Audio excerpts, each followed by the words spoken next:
Have you ever noticed how some places seem to remember you, as if the air itself holds the outline of your footsteps, the curve of your voice, the quiet shape of your presence?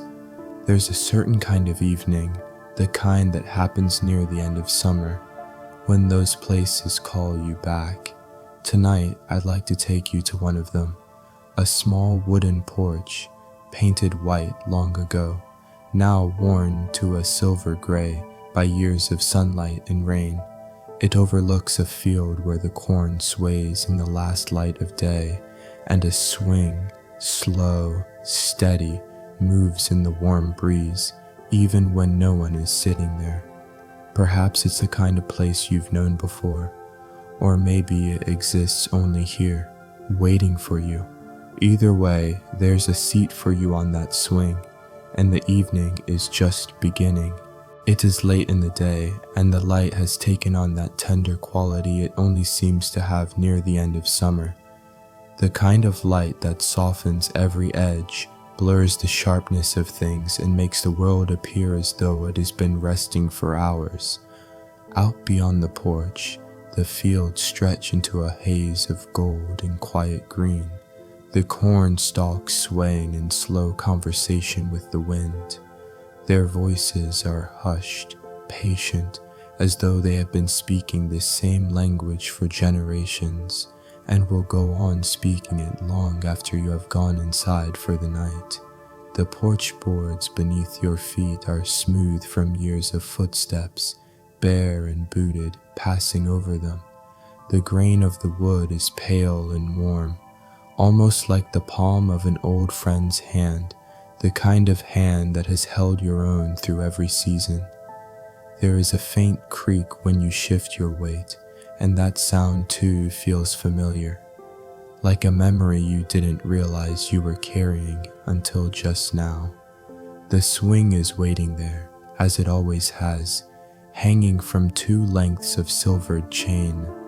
The chains catch the light now and then, as the swing moves ever so slightly, stirred by nothing more than the late summer air.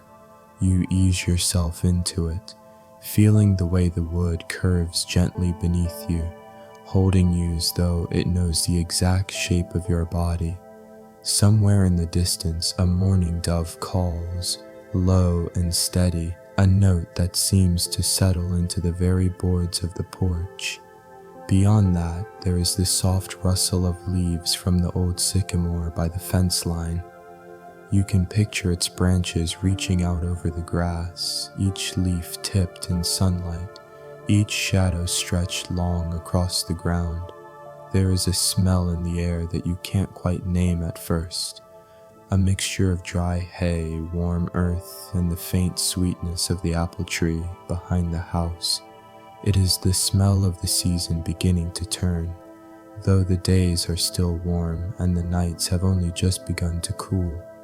You take in a slow breath, letting it settle deep into your chest and feel your shoulders loosen as you exhale. If you close your eyes, you can almost hear the days you've lived here before. The footsteps of people you love moving through the house, the murmur of voices in the kitchen, the laughter that once spilled out into the yard. These memories arrive without hurry, each one unwrapping itself like a letter read in the fading light. They are not here to make you long for what has passed, but to remind you that it still lives within you, safe and whole. A low breeze moves across the porch now, touching your face, lifting a few strands of hair. It carries with it the sound of the corn's slow rustle and the far-off hum of crickets beginning their evening chorus.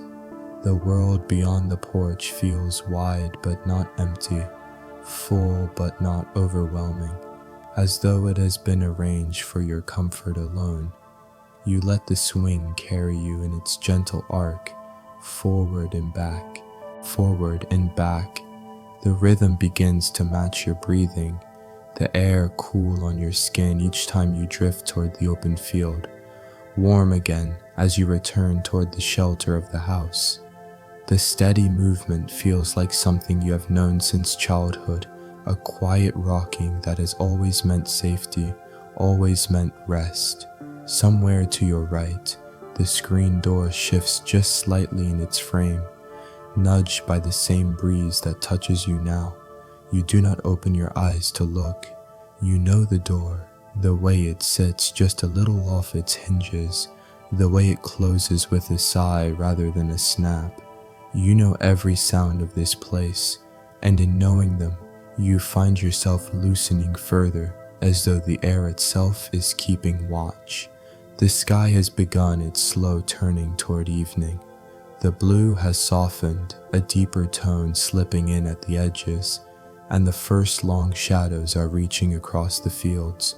Still, the light clings to the tops of the corn stalks, and the porch glows with a warmth that will fade, but not yet. Not yet. You sit there, letting the moments pass without measure. The swing rocks, the breeze moves, the air carries its gentle mix of scents and sounds. There is no urgency here. The day is ending, but it is ending in its own time, and you are invited to end it alongside the world, not with the closing, but with an easing. Somewhere deep inside, you recognize that you are exactly where you need to be, not just in this porch swing, not just in this season, but in this precise fold of time, where the past and present rest easily together. The fields beyond hold their quiet stories, the house behind you its familiar sighs, and here you are in between, carried by the rhythm of chain and wood, breath and air. You might stay here a long while. You might let the swing keep its steady rocking until the last of the light leaves the sky. Or you might close your eyes now and let the sound of the fields, the wind, and the old porch carry you somewhere even gentler.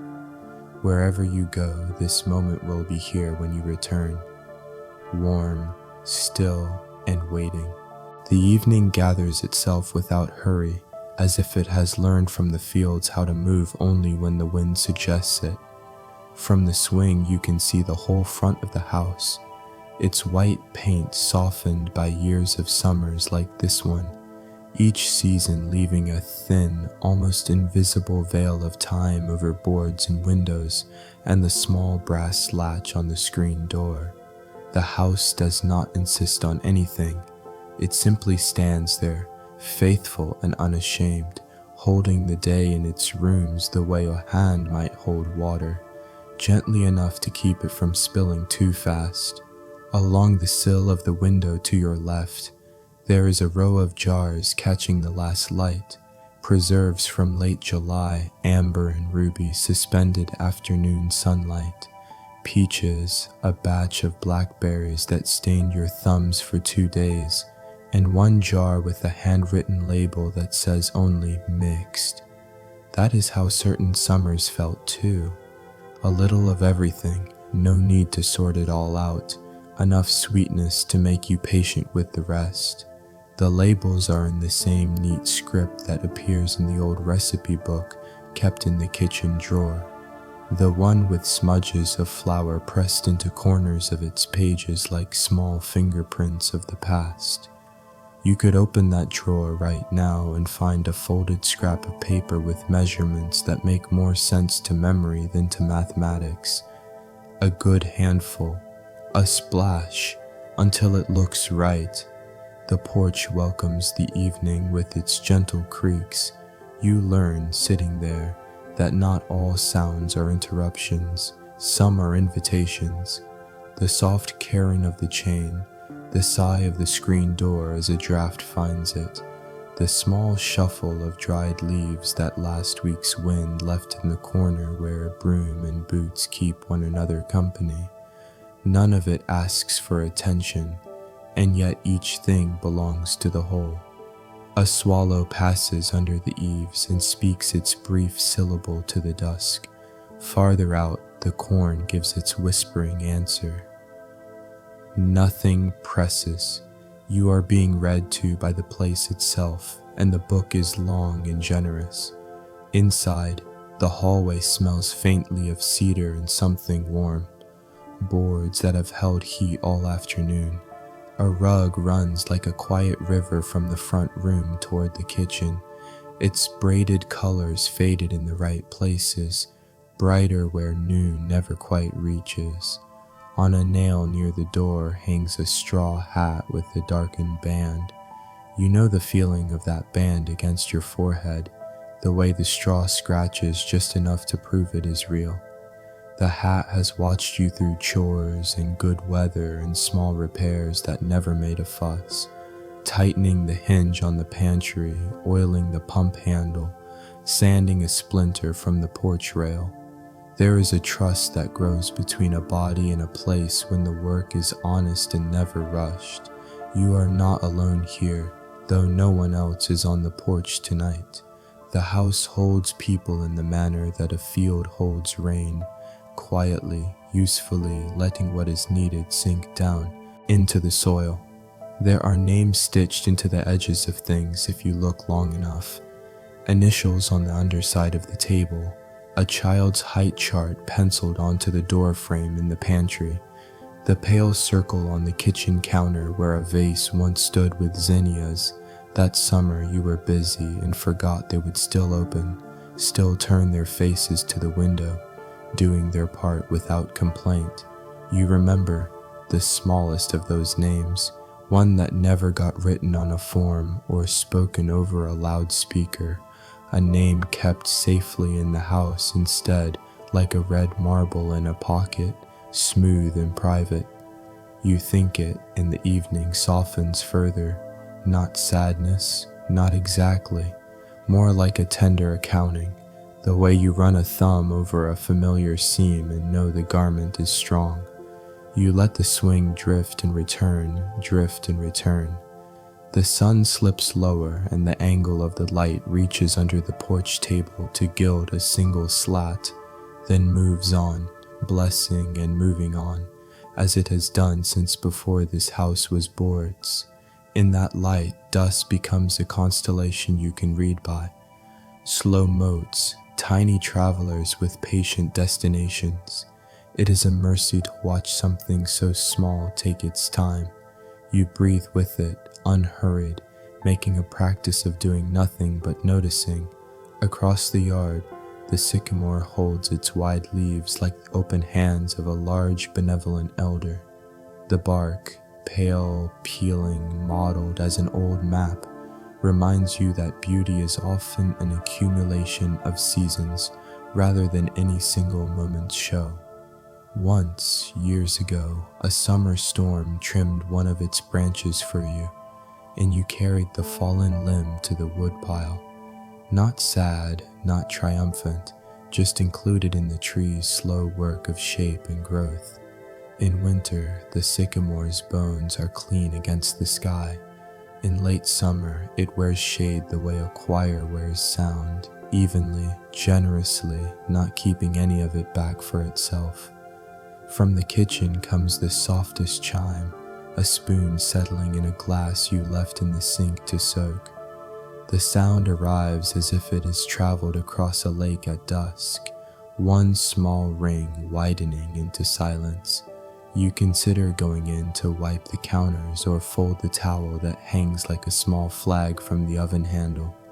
Instead, you do not move, and somehow that restraint feels like its own work, a gentle holding of the day exactly as it is. So much of the world insists on next, on more. Out here on this swing, the practice is different. The practice is stay. A memory approaches, not hurried, not bright, just steady. You were small. The summer heat cracked with the smell of rain coming. Someone, an uncle with laughing eyes or a neighbor with a kind, serious face, lifted you onto this very swing. Your feet didn't reach the boards and your hands clutched the rope where it came through the seat. The first push felt like a question asked in a language you barely knew, a slow translation of trust into motion. Forward and back, the world easing, open to make a space just your size within it.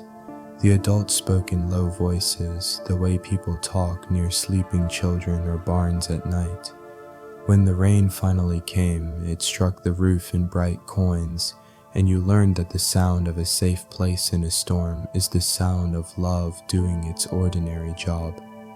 The grown version of you smiles at the child version without needing to correct anything. The evening is generous that way. It allows the whole house of your life to stand at once. The room of this very moment, the room where the past rests with its coverlet tidied and its lamp turned low, and the room of what might be, not built yet, but framed out in joy rather than fear. You could walk among those rooms forever and never reach a door that closes against you. A kitchen light clicks on by itself, or perhaps you left it that way earlier. A low bulb over the sink that makes the glass jars along the sill glow faintly as the sun withdraws its hands. It is the kind of light you use when someone might wake thirsty, the kind that guides without claiming attention. The house accepts it the way the field accepts its evening dew. Calmly, completely, you find your breath has slowed to match the quiet pulse of the place. Your shoulders, your hands, your jaw, they begin to remember how to belong to the rest of you. Near the steps, a pair of work boots stand side by side like two patient animals. One lace is shorter than the other, a frayed end tucked under the tongue, in a compromise that has lasted all summer. The boots know the soil of the garden and the cool shade of the barn. They know the weight of the body that fills them, and they keep their counsel. Beside them, a tin watering can bears a small dent near its rim, a mark from the day it toppled when a curious raccoon visited, edged closer, sniffed, decided the world offered easier puzzles, and moved along, leaving only the smallest splash as evidence. You smiled then, you smile now, thinking how often the living world chooses gentleness when it could choose otherwise. As the light goes tender and then more tender still, a single star tests the sky. You are not surprised by it. The star has been doing this work long before you learned its name, and it will go on long after you forget to look up. That is a comfort too, the knowledge that your rest harms nothing, that your letting go participates in the wider letting go of the day. The porch boards cool under your bare feet. Somewhere a screen door in the next yard opens and closes, 2 syllables, and then a human voice calls a dog by a name that might as well be home. The dog answers in bells against a collar, and the quiet thump of approval against a wooden step. You consider again the rooms behind you. In the front room, a quilt folded across the back of the couch carries patches cut from shirts that outlived their buttons and dresses that outgrew their occasions. Hand stitches hold their small pilgrimages together. Here a birthday, there a good harvest, elsewhere a Sunday that asked only for a nap. The quilt will be glad to go on doing its job when the air cools enough to call it down. The knowledge steadies you in a way few promises do. The simple ones, the ones a place makes with you, are the promises that prove themselves by keeping quiet. Even the insects have softened their insistence. They do not pierce the air so much as hum it into being, a kind of low harp that has learned your breathing and agrees with it. The swing leans forward and returns, leans forward and returns, a friendly pendulum measuring not time but kindness.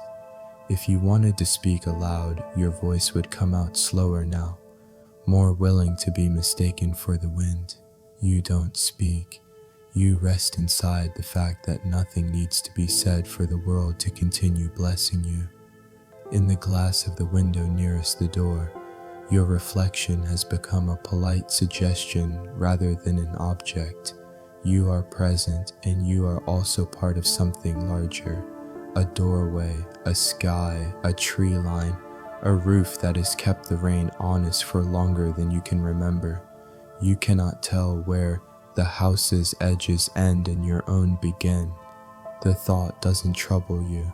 It comforts you the way a well-worn prayer does, not because of what it demands, but because of where it sets you down.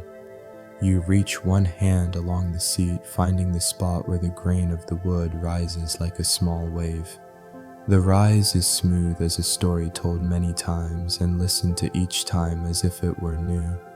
This is how places teach you, not by lecture, but by the patient repeating of goodness until your body knows it without thinking. Your breathing aligns again with the arc of the swing. The last light climbs the porch post and rests there, as if it, too, needs a moment before it goes. A single moth taps the rim of the porch light and decides on darkness after all. You allow yourself the thought that you could stay here until the stars are more numerous than the words you know for them. It is not necessary, but it is allowed. In that allowance, you feel the day release its careful grip, and you release yours in return. The house, the yard, the fields, they will keep watch when you cannot. They have been doing it in one form or another since the first fence post learned the names of these winds. When you finally stand, if you stand, the boards will welcome the weight of you. The screen door will give its quiet blessing. The cool of the hallway will meet your skin like water meets the shore. Or you might not stand at all. You might decide that the best way to honor everything you love here is simply to remain a little longer, exactly as you are, letting the evening finish its good, ordinary work while you take comfort in doing nothing but belong. And if you choose stillness, the porch swing will go on with its gentle, faithful measure, forward and back, counting yourself back to yourself, one easy breath at a time. The hours between late afternoon and nightfall seem longer here than anywhere else. Not because the clock lingers, time in truth moves as it always does, but because the place itself refuses to be rushed. You sit, as you have for what feels like an entire season, on the porch swing that has carried more people than you can name, and yet still carries you as if you were the only one it was made for. The air has cooled enough to loosen the day's grip on your skin, but it still holds a quiet warmth, like the inside of a familiar room after the fire has gone to embers. Out in the fields, the light has thinned. It no longer sprawls across every surface in gold. Instead, it weaves itself in narrow ribbons through the spaces between corn stalks, slips over tops of fence rails, and touches the high edges of the barn roof before sliding away. You can hear the barn settling, its timbers shifting softly as they let the heat of the day out through their grain. Somewhere inside, a swallow stirs on its perch, then grows still again. The earth here holds a scent that deepens as the sun lowers. Dry grass with an undertone of soil, still damp from a rain that fell 2 days ago. That rain had come in slow sheets, tapping the porch roof, running in thin streams down the yard until it disappeared into the thirsty cracks of the path. You can almost feel the coolness of it still, as if the ground itself remembers. From the garden at the side of the house, the faint smell of basil drifts upward when the breeze shifts.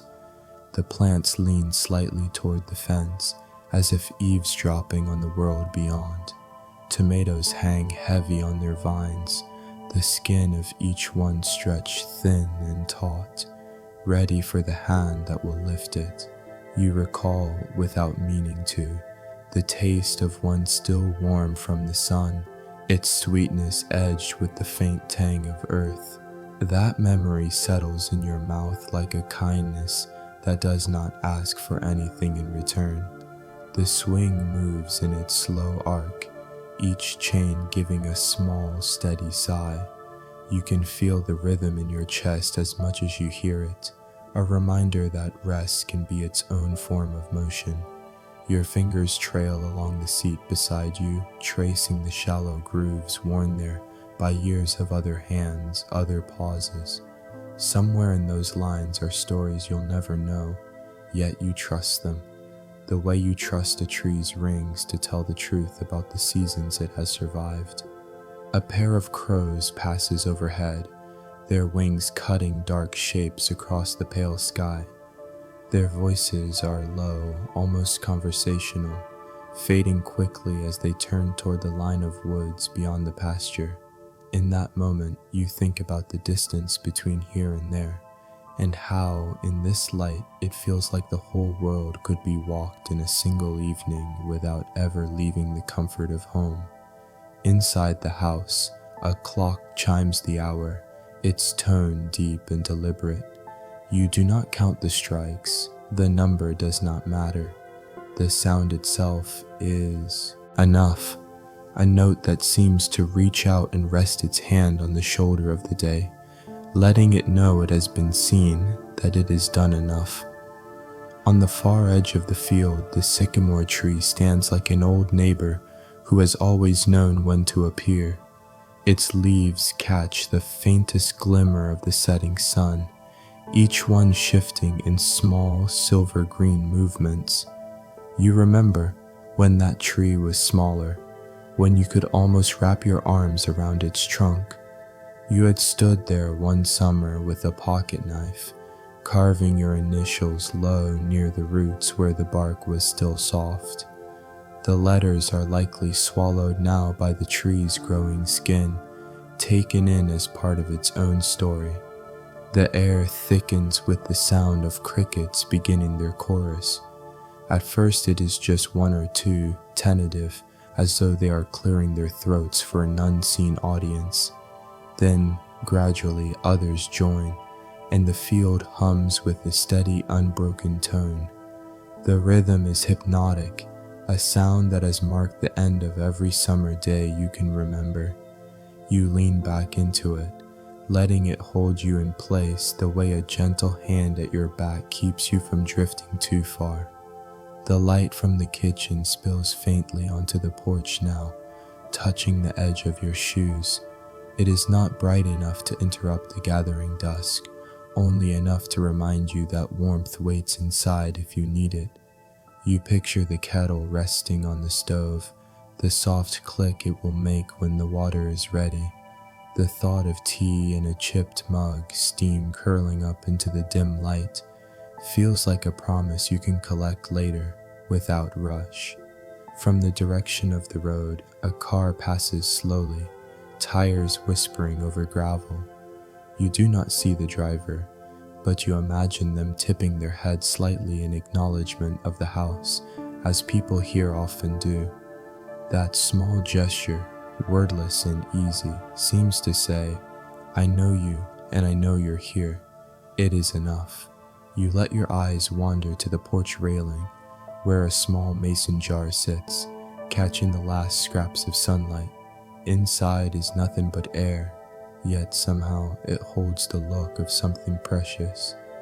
You think of the summers when you caught fireflies in jars like that, carrying them to the porch to watch them glow against the dark. You always let them go before bed, though you weren't sure if they needed the night more than you did. The memory leaves you smiling without you quite realizing it. The swing slows until it almost stops, and you push gently with one foot, feeling the wood beneath your toes. That small act, the decision to keep moving, feels like a conversation between you and the evening. You are telling it you're not ready to leave, and it is telling you it's in no hurry to see you go. The sky is deepening now, the pale blue at the horizon giving way to a shade richer than indigo. A single star appears, holding its place as if to mark the balance between day and night. You think you could sit here until the rest arrive, until the whole sky is a map you can't read but don't need to. Somewhere behind you, the house shifts again, a soft creak in its frame, like it too is settling in for the night. You realize that in all this stillness, you have not felt the need to measure the time. There is nothing here to be late for, nothing you can miss. The evening will arrive, and so will the night, each at their own pace, and all you need to do is be here when they do. The swing moves forward, and you breathe in. It leans back, and you breathe out. The cycle repeats, gentle as a lullaby, until even the act of noticing feels like part of the rhythm. The world around you has arranged itself into something whole and unbroken, and you are not outside of it. You are stitched into it, as much a part of the evening as the crickets and the trees and the fading light. You close your eyes for a moment, just to see if the sounds and the scents can hold you without the need for sight. They do. More than that, they seem to deepen, to spread themselves out so you can rest in them. Somewhere in that darkened landscape of memory and air, you realize that this is what it means to belong. To have a place that needs nothing from you except your being here, breathing and letting the day end gently in its own way.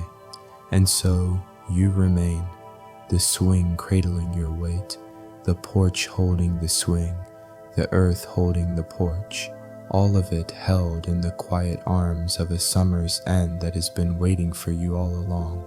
The day has leaned fully toward its ending now, though it has done so with a patience that makes you wonder if the sun itself has learned something from this place. It lingers in the high air, drawing long lines of gold across the barn roof, catching the edges of the sycamore leaves so they seem lit from within. On the porch, the air has grown softer still, as if it has been through some invisible sieve, leaving only the warm, even weight that wraps around your shoulders. There is a table near the far end of the porch, a small square one with legs that don't quite match, though you've never minded. On its surface are a few quiet objects, a folded newspaper from earlier in the week, a mug with a faint ring at its base, a jar holding a small collection of feathers found in the yard. The feathers lean against each other like friends pausing to share a story. You pick one up, a gray one mottled with cream, light as breath in your hand. It might have belonged to a dove, perhaps one of those that passes overhead in the morning, wings steady against the new day. You set it back in the jar, careful not to disturb the others. From your seat on the swing, you can see into the garden. The rows are neat in their late summer way, still generous with green, but edged now with the first hints of change. The bean vines cling to their poles with a kind of quiet determination. The squash plants sprawl where they will, unconcerned with straight lines. A lone sunflower leans above them all, its head heavy and bowing, seeds beginning to darken in their spiral. You think of the hands that will harvest those seeds either for the winter birds or for next year's planting. It is a comfort to remember that the work of tending things is always a conversation between now and what comes after. Somewhere beyond the yard, a dog barks twice, the sound round and friendly. You recognize it as belonging to the family who lives 2 fields over. You can almost picture their porch too, a smaller one, painted blue, with a rocking chair that creaks in a higher key than yours. You've shared more than a few summer evenings with them, sitting on that porch, talking about the weather in the way people do here.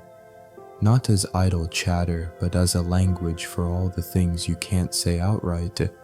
Worry for the crops, gratitude for the rain, the simple pleasure of a day without surprise. The swing shifts gently under you, each motion sending a slow wave through the chains.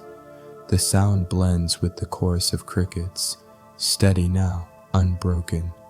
You imagine the field as a vast quilt stitched with that sound, each insect's song a neat and careful seam.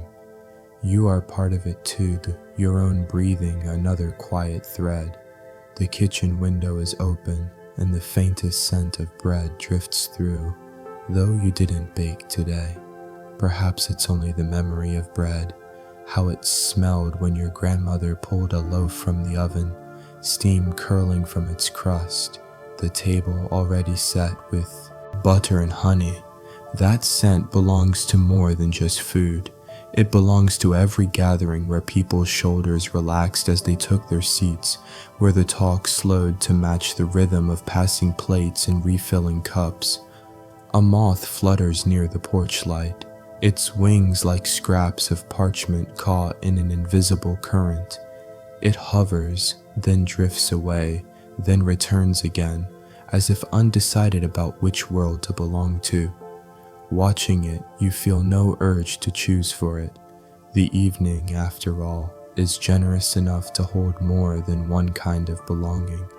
From the lane, the faint rattle of a bicycle drifts toward you. A boy coasts past, his figure framed in the fading light, and you catch the quick flash of a smile as he lifts a hand in greeting. He's gone in a moment, the sound of his tires dissolving into the hum of the crickets. Yet the greeting lingers, as small kindnesses often do, holding more weight than their size would suggest. You lean back into the swing, eyes half closed now, and notice the way the air changes as the sun drops lower. The warmth still brushes your skin, but beneath it is a cool thread that wasn't there an hour ago.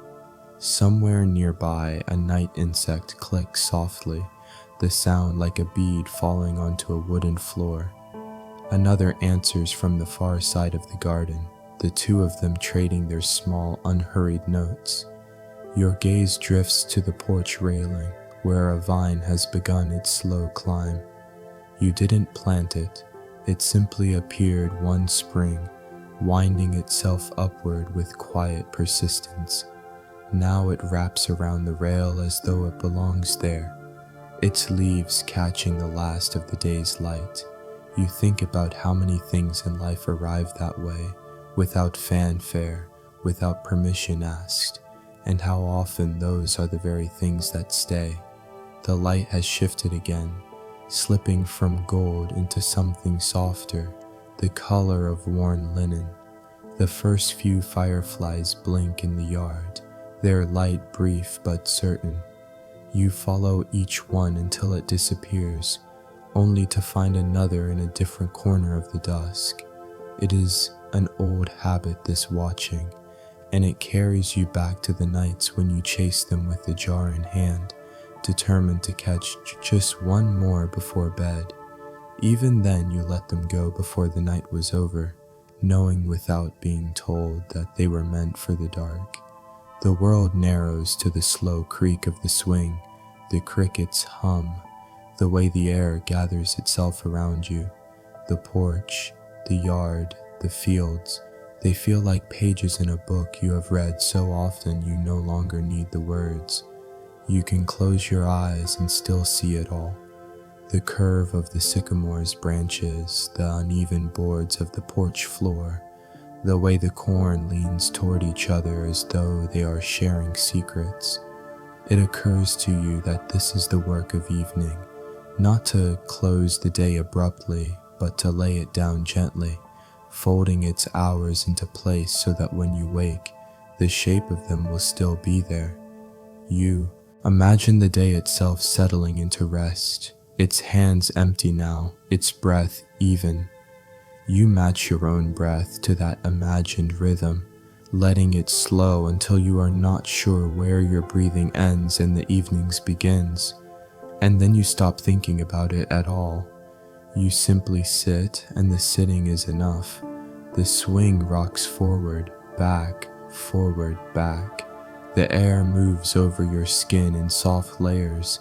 Somewhere in the garden, a leaf falls without ceremony, landing exactly where it needs to be. The night is coming, but there is no rush. In the gentle work of evening, everything arrives in its own time and in its own quiet way. The shadows have begun to gather in the low places, the dips between the garden rows, the shallow hollows in the yard where the grass grows longer, the bend in the path that leads toward the back fence. They are not heavy shadows, not the kind that erase things.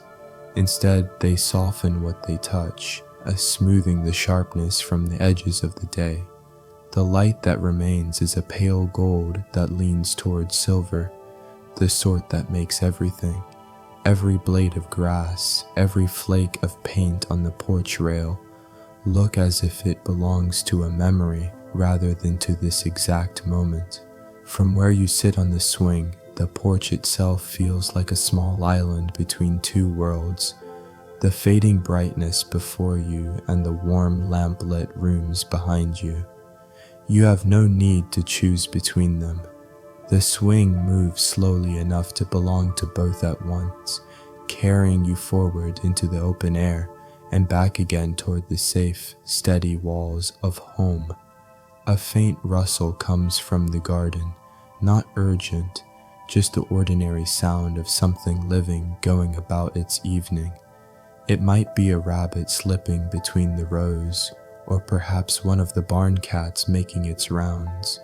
You imagine the cat pausing, tail still, ears forward, as if to confirm the territory is as it should be.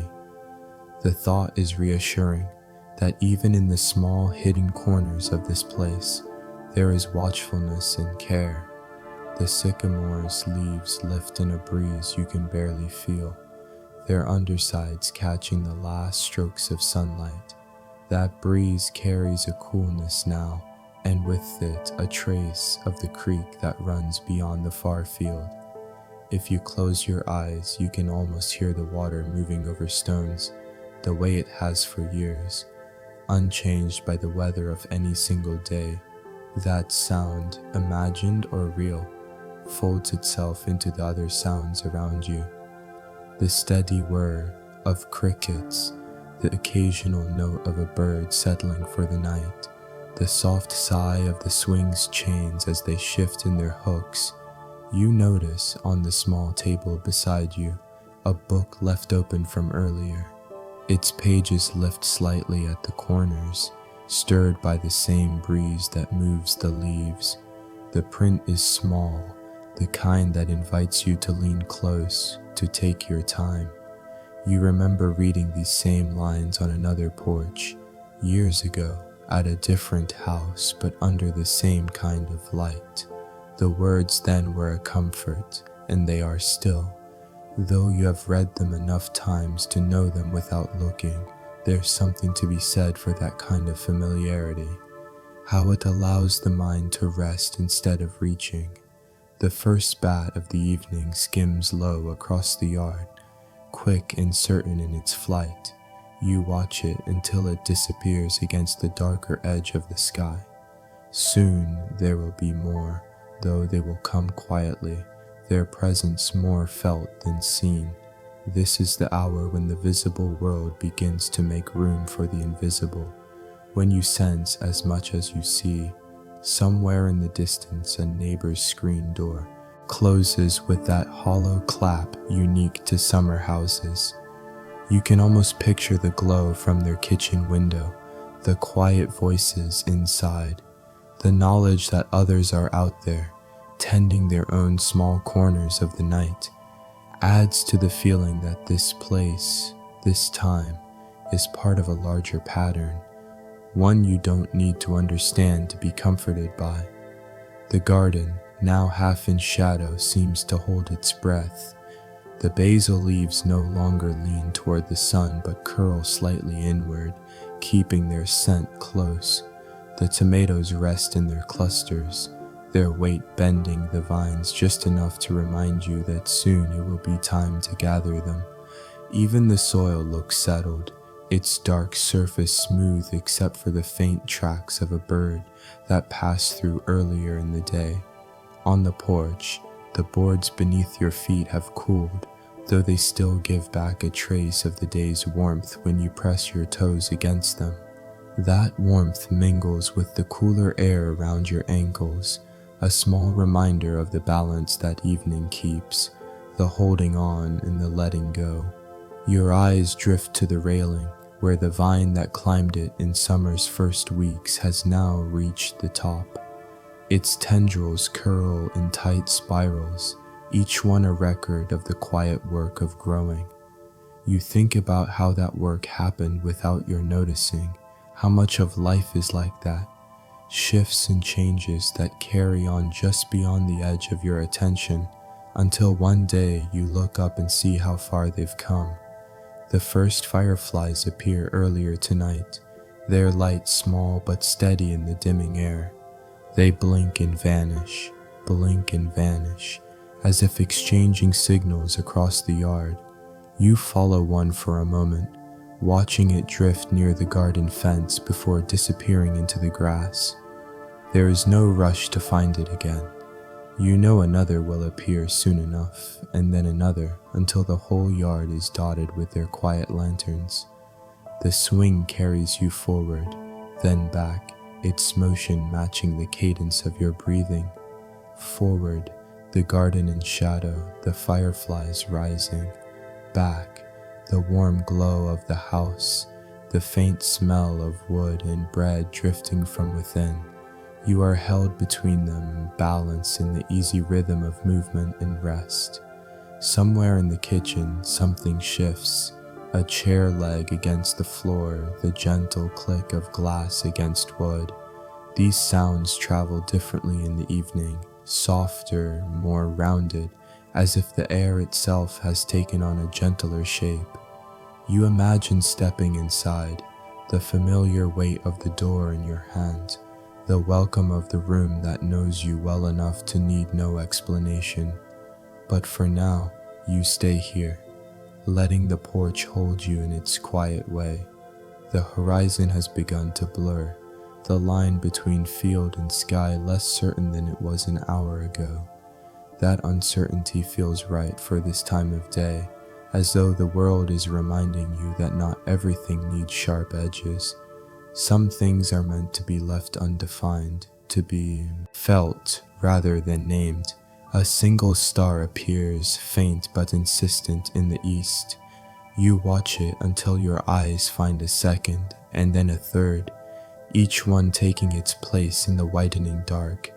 The crickets play on, their song as steady as the swing's motion. The night is coming, but it is coming the way a friend arrives, without hurry, without demand, simply bringing itself to where you are. You breathe in the cool air, the scent of earth and leaves, the faint sweetness of something blooming beyond the fence. You breathe out, and the swing carries you back, the boards beneath your feet holding you steady. The day has done its work, and so have you. Now, in the language of quiet things, the evening tells you that all is well, that you are exactly where you belong, and you believe it, not because the words are spoken aloud, but because every sound, every shadow, every small flicker of light has conspired to make it true. By the time the day leans fully into dusk, the air has shifted into something you can almost hold in your hands. It is cooler now, and the warmth that remains feels more like memory than sunlight. A gentle residue resting on the porch boards and in the rails you lean against. The horizon is soft, blurred by a blue so deep it seems to carry its own quiet weight. From your seat on the swing, you can see the fields settling into themselves. The corn stalks no longer sway. Their movement has grown subtle. A faint shiver at the edges when the breeze passes through. Beyond them, the dark shapes of trees rise against the sky, their branches lifted like open hands holding the last traces of light. It is the hour when everything in the world seems to pause. Not in stillness alone, but in attention, as if waiting together for the night to arrive. A pair of fireflies drifts closer to the porch, their glow unhurried. They move in loose arcs, vanishing and returning, carrying their small lanterns through the air, as though they are tracing a path only they can see. You follow them until they slip beyond your sight, but you know they will come back. Things here have a way of returning, not in haste, but faithfully, like seasons or old friends who need no reminder of your name. From somewhere near the barn, a low, contented sound reaches you, the slow exhale of the old horse that spends his days grazing in the pasture. He has been here longer than you have, weathering winters and summers with the same steady patience. You can almost picture him now, his head lowered, the curve of his back easy against the fading light. The thought of him there, untroubled, adds another layer of peace to the evening. The porch swing sways, each motion a conversation between you and the place, forwards into the cool air that smells faintly of cut grass and earth, back toward the shelter of the house, where the scent of warm wood and a trace of tea linger. You find yourself matching your breath to the swing's rhythm, inhaling as you lean forward, exhaling as you return, until breathing and rocking feel like the same action. A light comes on in the kitchen, not bright, just enough to make the window a square of soft gold against the darkening walls. It catches the edges of the jars lined up on the sill, the glass glowing faintly like small suns caught in the moment before they fade. You think of how many evenings have looked just like this, how many times you've watched the house make its gentle shift from day into night, not by turning anything off, but by letting the light inside take over from the light outside. From the garden, the last bee of the day bumbles past, its low hum blending with the steady chorus of crickets.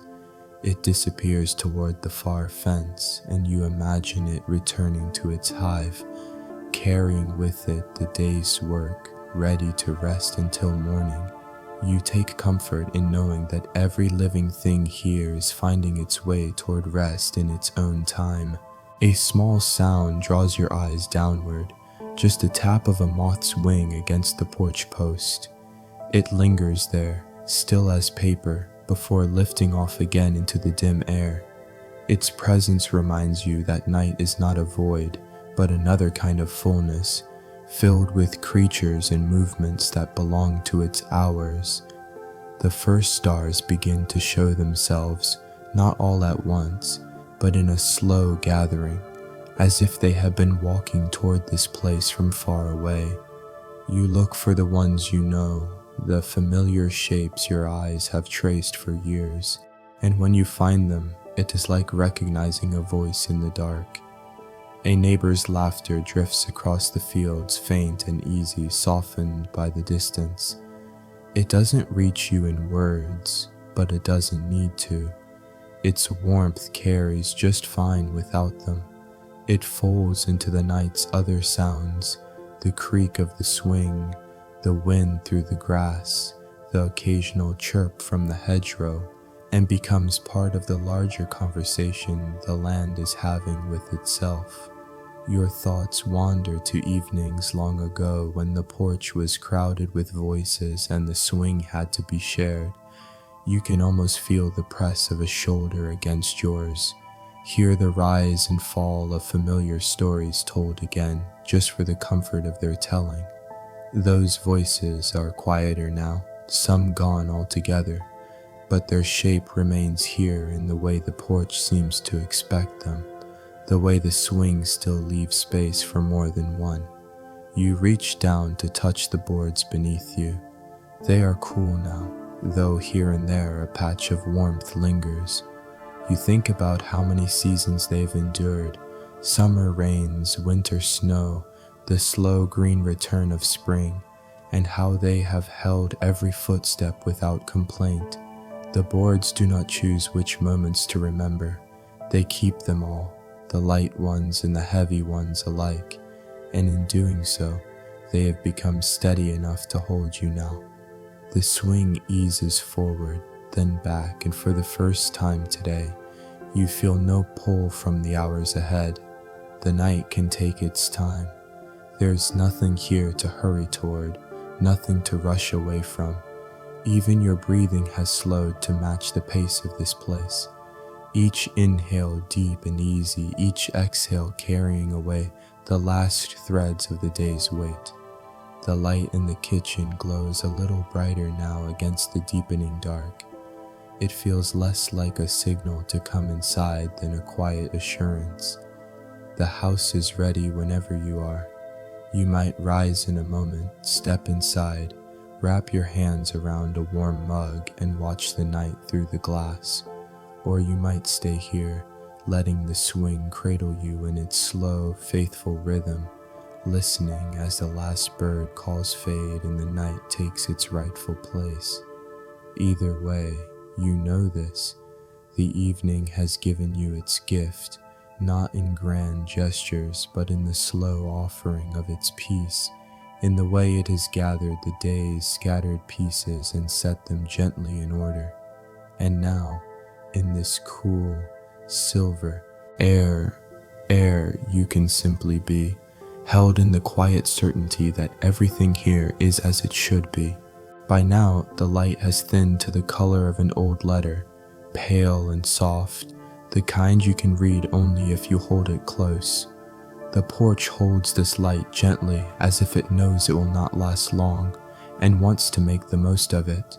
You can feel the evening leaning towards you in a way that is both familiar and rare, a quiet invitation to stay where you are and let the hours arrange themselves without your help.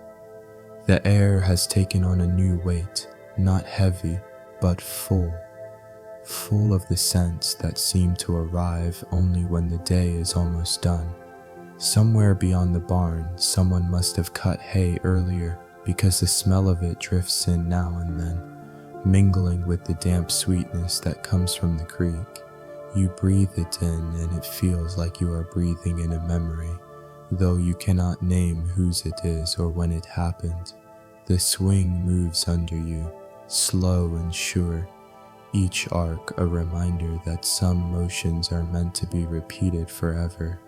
Forward into the deepening night, back toward the warm light of the house, forward, back. You match your breathing to it without thinking, your body falling into rhythm with the place itself. Somewhere close by, under the porch perhaps, you hear the faint scuffle of a small animal. A rabbit, you guess, or maybe the hedgehog that has been making quiet visits lately. The sound does not startle you, it simply joins the evening's other sounds, fitting in as naturally as the creak of the swing's chains or the hum of crickets in the grass. Your eyes wander toward the edge of the yard, where the fence line disappears into shadow.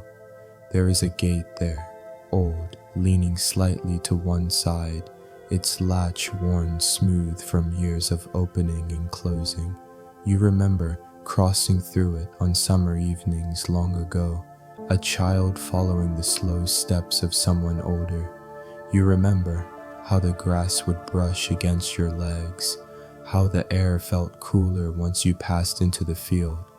You could hear the creek from there, and if you stayed long enough, you might see fireflies rise from the grass in such numbers that it felt like the earth was breathing light. The thought of those walks settles into you like the warmth of a folded quilt. It reminds you that the land itself keeps these memories, even if the people in them have gone elsewhere. Every step taken here has left a trace, not a mark you can see, but something felt. A slight deepening of the path, a familiar curve in the way the grass grows. The stars are out now in greater numbers, scattered unevenly as if they have been placed by a patient hand that never cared for straight lines. You find yourself searching for the ones you used to point out, their shapes learned on other porches in other years. You find them one by one, and though they have not moved, it feels as if they are greeting you in return. From the kitchen, the sound of a kettle begins, soft at first, then growing into a gentle, steady whistle. You think about going in, about pouring the hot water over tea leaves and watching the steam curl upward. You picture the mug warming your hands, the first sip spreading heat through you. But you stay where you are a little longer, letting the sound of the kettle join the night air before someone, maybe you, maybe not, takes it off the stove. The garden is quiet now, its work for the day finished. The tall sunflower near the fence bows its head, a gesture that seems as much about listening as about rest. You think of the seeds it holds, of the birds that will find them when the time is right, and you feel the quiet satisfaction of knowing that nothing here is wasted. Even in stillness, there is giving. The air cools further, brushing your skin with the gentlest of touches. You notice how the cricket's song has shifted, the rhythm slower now, as if they too are easing into the later hours. The fireflies are more numerous, their lights overlapping in brief, unplanned patterns. You watch them without trying to follow, content to let their dance happen in its own way. And then, without warning, a memory surfaces, not sharp, but clear enough to fill the space around you. You are small again, sitting on the swing beside your grandfather. His voice is low as he points toward the trees, telling you the names of the birds he hears, the ones you cannot yet see. He tells you the wind carries news if you know how to listen, that the smell of rain can reach you before the clouds do. At the time, you didn't understand how much of what he said was less about weather and more about life. But here, in this moment, you understand it completely. You lean back, letting the swing carry you, and the boards beneath your feet hold steady. The air between you and the fields feels like a bridge, one that connects now and then without asking for proof. The night is settling in fully, and with it comes the calm that tells you there is nothing more to do today, nothing more to earn or explain. The light from the kitchen spills out a little farther now, pooling on the porch floor in a way that looks almost like water. You think you might stand soon, cross that pool of light and step inside, but for now you stay where you are, the swing moving in its quiet arc, the air full of scents and sounds that are older than you and will outlast you. Somewhere, just beyond the reach of the porch light, a single leaf lets go of its branch. It drifts down without hurry, landing softly in the grass. You watch it disappear into the shadow, and for reasons you can't quite name. The sight fills you with a comfort so deep it feels like belonging. And you know, sitting here, that you are exactly where you need to be, rooted in the gentle, unhurried language of the evening, with nothing to hold but the moment itself. By now, the day has fully given itself to the night, not surrendered exactly, but handed over gently, like a basket passed from one pair of steady hands to another. The porch sits in the middle of this exchange, a witness to the way light leaves without taking anything you still need. The swing under you moves in its patient rhythm. The chains give their quiet sigh, forward and back, and your body has forgotten what it felt like to hold on to tension. You breathe it as the swing breathes, and with every breath, the night deepens, not in darkness alone, but in fullness, in the way a loaf of bread rises quietly in the oven. Out in the field, the rows of corn are now only silhouettes, their edges softened until they look less like stalks and more like a single wide shape rising from the ground. The air above them holds a faint shimmer, the last warmth of the day lifting away in slow, invisible streams. If you listen closely, you can hear the stalks shifting now and then, a sound like hands brushing against linen. Farther out, beyond the reach of the porch light, the creek makes itself known only in suggestion. a cool note in the breeze, a muted hush that folds itself into the quiet around you. You can't see the water, but you know it is there, just as you know the moon will rise even if you don't wait for it. The stars have gathered in earnest now. They are not scattered evenly, but clustered here and there in small, intimate gatherings, as if some need the comfort of closeness while others are content to shine alone. You trace the shapes you remember, the ones you learned years ago from a voice that is no longer here, a voice that once told you the stories of how the stars came to be named. You can almost hear that voice again tonight, low and steady, speaking more to the air than to you, as if knowing that the air would carry the words into your keeping. The crickets play on, their rhythm unbroken, though now and then another sound slips in. The sudden click of a night insect's wings, the distant bark of a dog that will soon settle, the faint, slow rumble of a tractor heading home along the far road. Each sound finds its place in the whole. Nothing jarring, nothing asking for more attention than it needs. You think about walking out to the edge of the yard, past the garden, to where the grass grows taller and the field begins. You imagine the feel of that grass against your legs, the way the earth would give slightly under each step, the scent of soil rising with every shift of your weight. But you do not move, not yet. The swing holds you, and you hold the swing, and between the two of you there is no need for haste. A moth circles the porch light again, its shadow passing over the boards at your feet in slow, erratic arcs.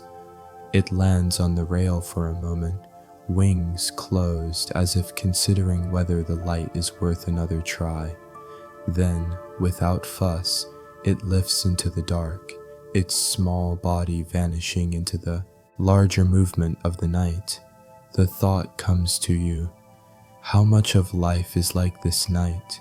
Things appear, linger for a while, and then slip away quietly, their presence no less real for having been brief. You find comfort in that, in knowing that nothing here needs to be permanent to matter.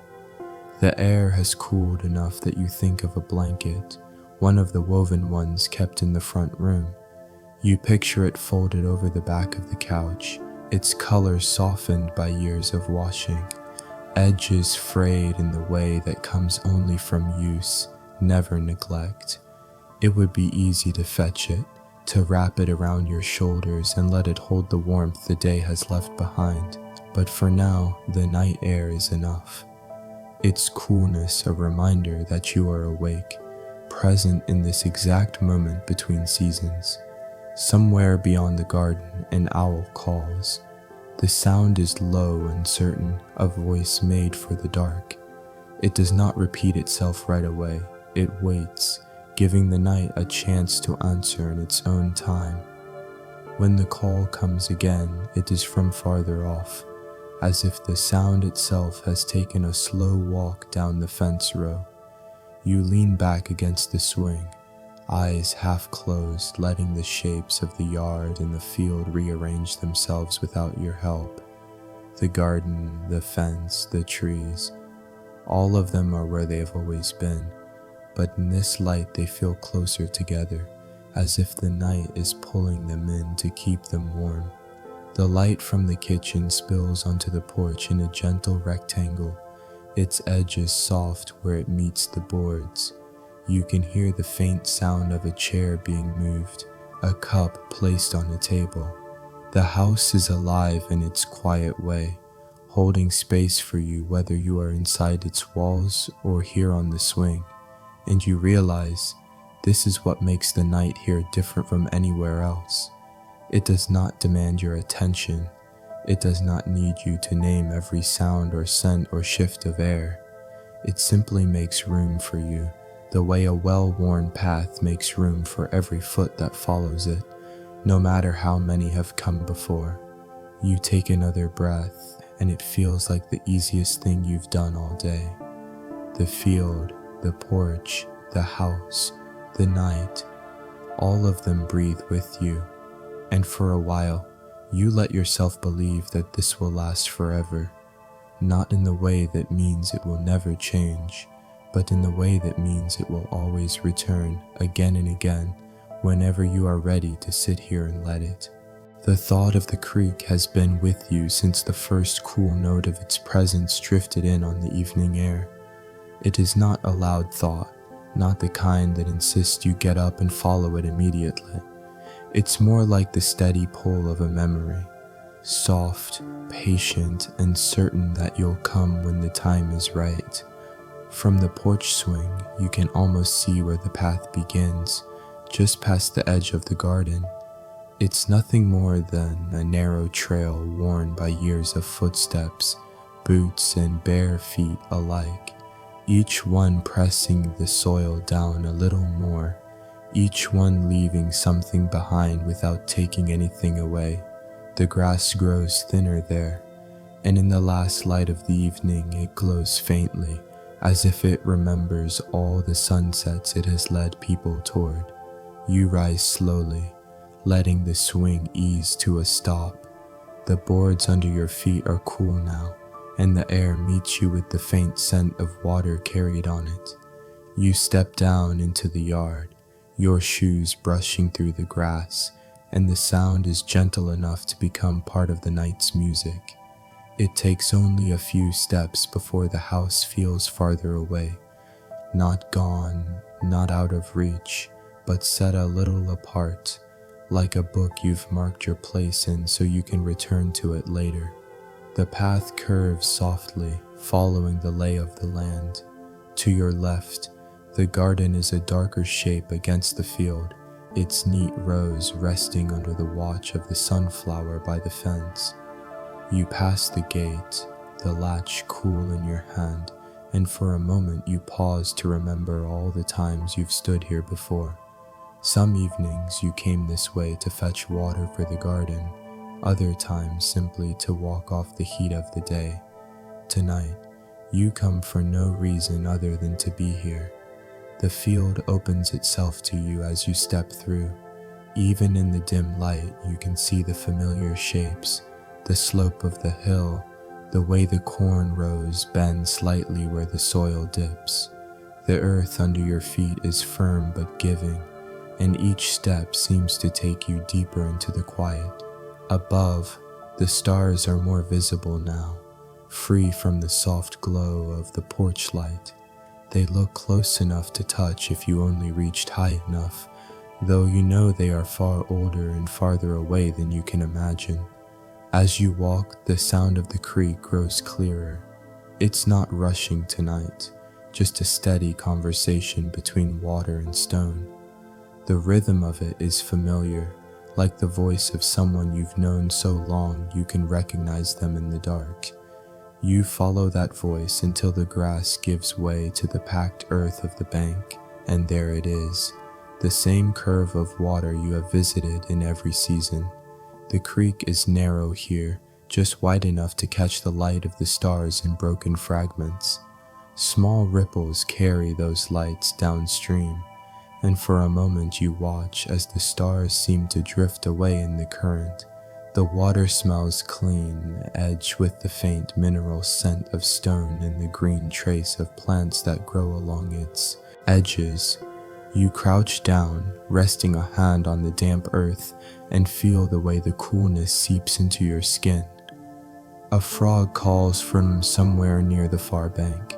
Another answers, closer this time, and the sound makes you smile without knowing exactly why.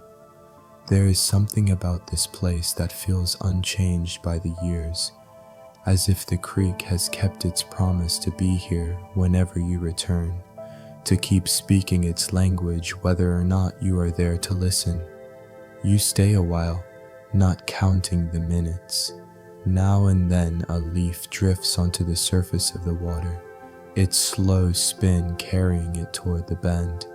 The ripples it leaves behind are small, but they widen far enough to reach the stones at your feet. You watch the way the water receives the leaf without resistance, accepting it into the pattern already there. In the quiet, you remember the times you've come here with others, carrying jars to fill, skipping stones, or just sitting side by side on the bank with your feet in the water. Some of those people are still here, part of your days. Others live only in the echoes of evenings like this one. But here by the creek, they all seem near again, their voices as much a part of the place as the water itself. The night has grown cooler, but the coolness feels like a blanket rather than a chill. You stand, brushing the soil from your hands, and take one last look at the water. It will go on flowing long after you've left, carrying the reflection of the stars to someone else's eyes downstream. That thought comforts you, the way the world's small beauties are always moving, always ready to be found again by whoever needs them next. You turn back toward the house, the path unfolding before you in a line of pale grass. From this distance, the porch light is a warm, steady glow, and you know that by the time you reach it, the swing will be waiting, ready to take up its gentle rhythm again. The crickets sing you the rest of the way home, their chorus following you until your feet touch the boards once more. And as you settle back into the swing, you feel the quiet of the creek still with you, like cool water cupped in your hands, a gift you can carry into the rest of the night. Morning will come eventually, though the night gives no hint of hurrying toward it.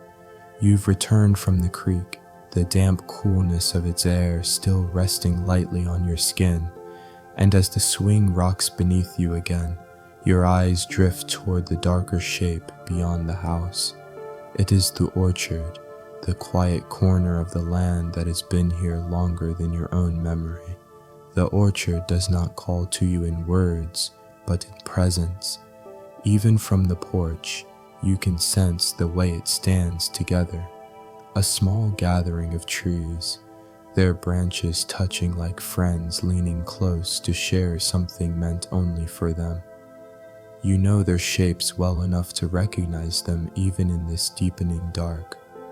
The wide spread of the older apple trees, the neater, younger lines of pear, and in one corner, the solitary plum tree that seems to live quite happily apart from the rest.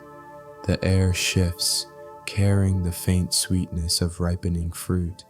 It is not the sharp sweetness of a market stall, all polished skin and bright scent, but something softer, deeper, tinged with the earth and the season's slow work. You rise from the swing, the boards giving a muted creak under your feet, and cross the yard toward that scent. The grass is cool now, each step parting it with a small sigh. At the edge of the orchard, you pause. The trees are half in shadow, half in starlight, and the space between them feels like a kind of threshold. It is the same feeling you get when stepping into an old chapel or the first cool hallway of a barn. Not wholly in the way people usually mean it, but holding a kind of quiet that makes you instinctively slow your pace. You walk between the rows, your hand brushing the low branches as you pass. Some of the apples are still small and hard, but others give slightly under your fingers, their skin cool from the night air. Now and then one drops to the ground with the softest thud, and you picture the deer that will come by before morning to find it. The orchard has its own language, spoken in the rustle of leaves, the shift of fruit against branch, the small dry sound of bark settling as the night air deepens. It is not a language you speak, but one you can listen to if you are willing to let it fill the spaces between your thoughts. You come to the old bench near the center of the orchard, its wood silvered from years of weather. The bench leans slightly to one side, but it still holds you without complaint when you sit.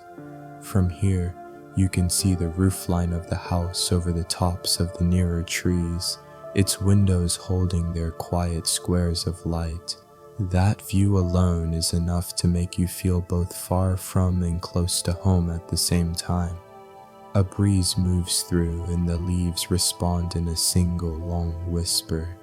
It feels like they are speaking to each other about the season, how the days have been warm enough for growing, how the nights have begun to cool just enough to hint at what is coming.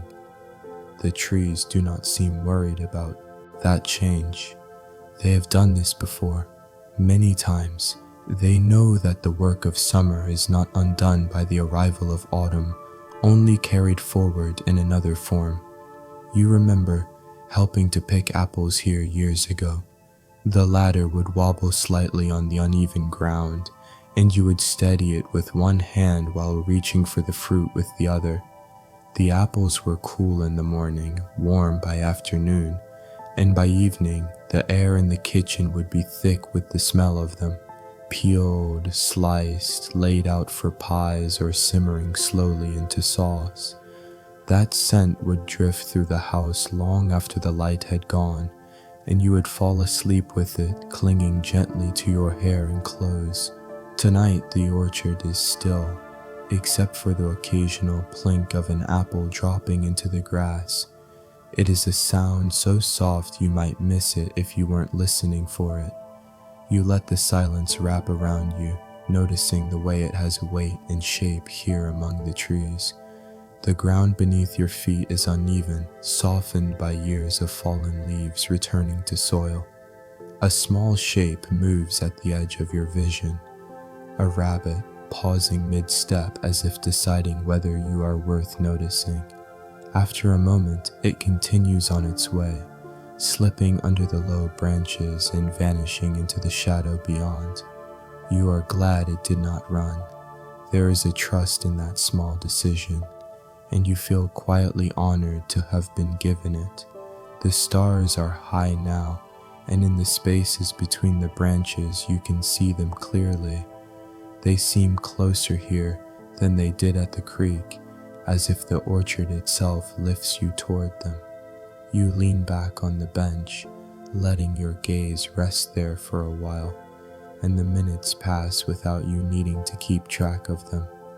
When you finally stand, the coolness of the grass seeps through your shoes. You make your way back toward the porch, the trees closing gently behind you, as though they are keeping something safe for your next visit. From here, the swing is a shadow against the light of the house, and you feel the same welcome you would feel at the end of a long journey.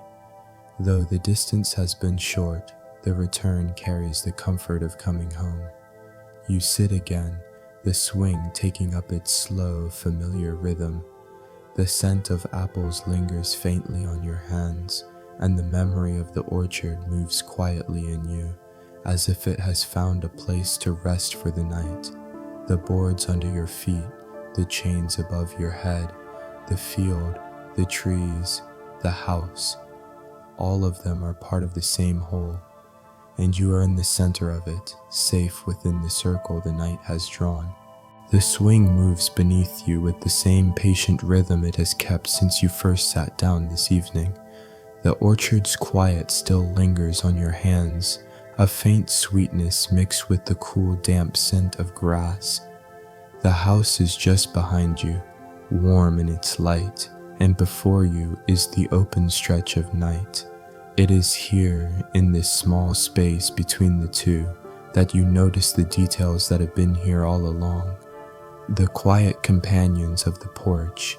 At the far corner, where the boards meet the railing, there is a clay pot half filled with soil. Nothing grows in it now, but if you stirred that earth with your fingers, you might find the pale, wiry roots of last summer's geraniums. For years, the same plant bloomed there in the heat of July, its petals the red of barn doors, its leaves releasing a sharp, clean scent when brushed. Even now, without its flowers, the pot feels alive in some quiet way, holding a promise you know will return when the season turns again. Next to it, on the low table, rests an old tin lantern. The paint has flaked in places, leaving silver scars on its dark frame. You remember using it in power outages, its light warm and steady, casting moving shadows on the walls, as if the house itself had begun to breathe a little differently. Sometimes you would take it into the yard on late summer nights like this one, setting it down in the grass while you sat close by, watching the moths circle the glow.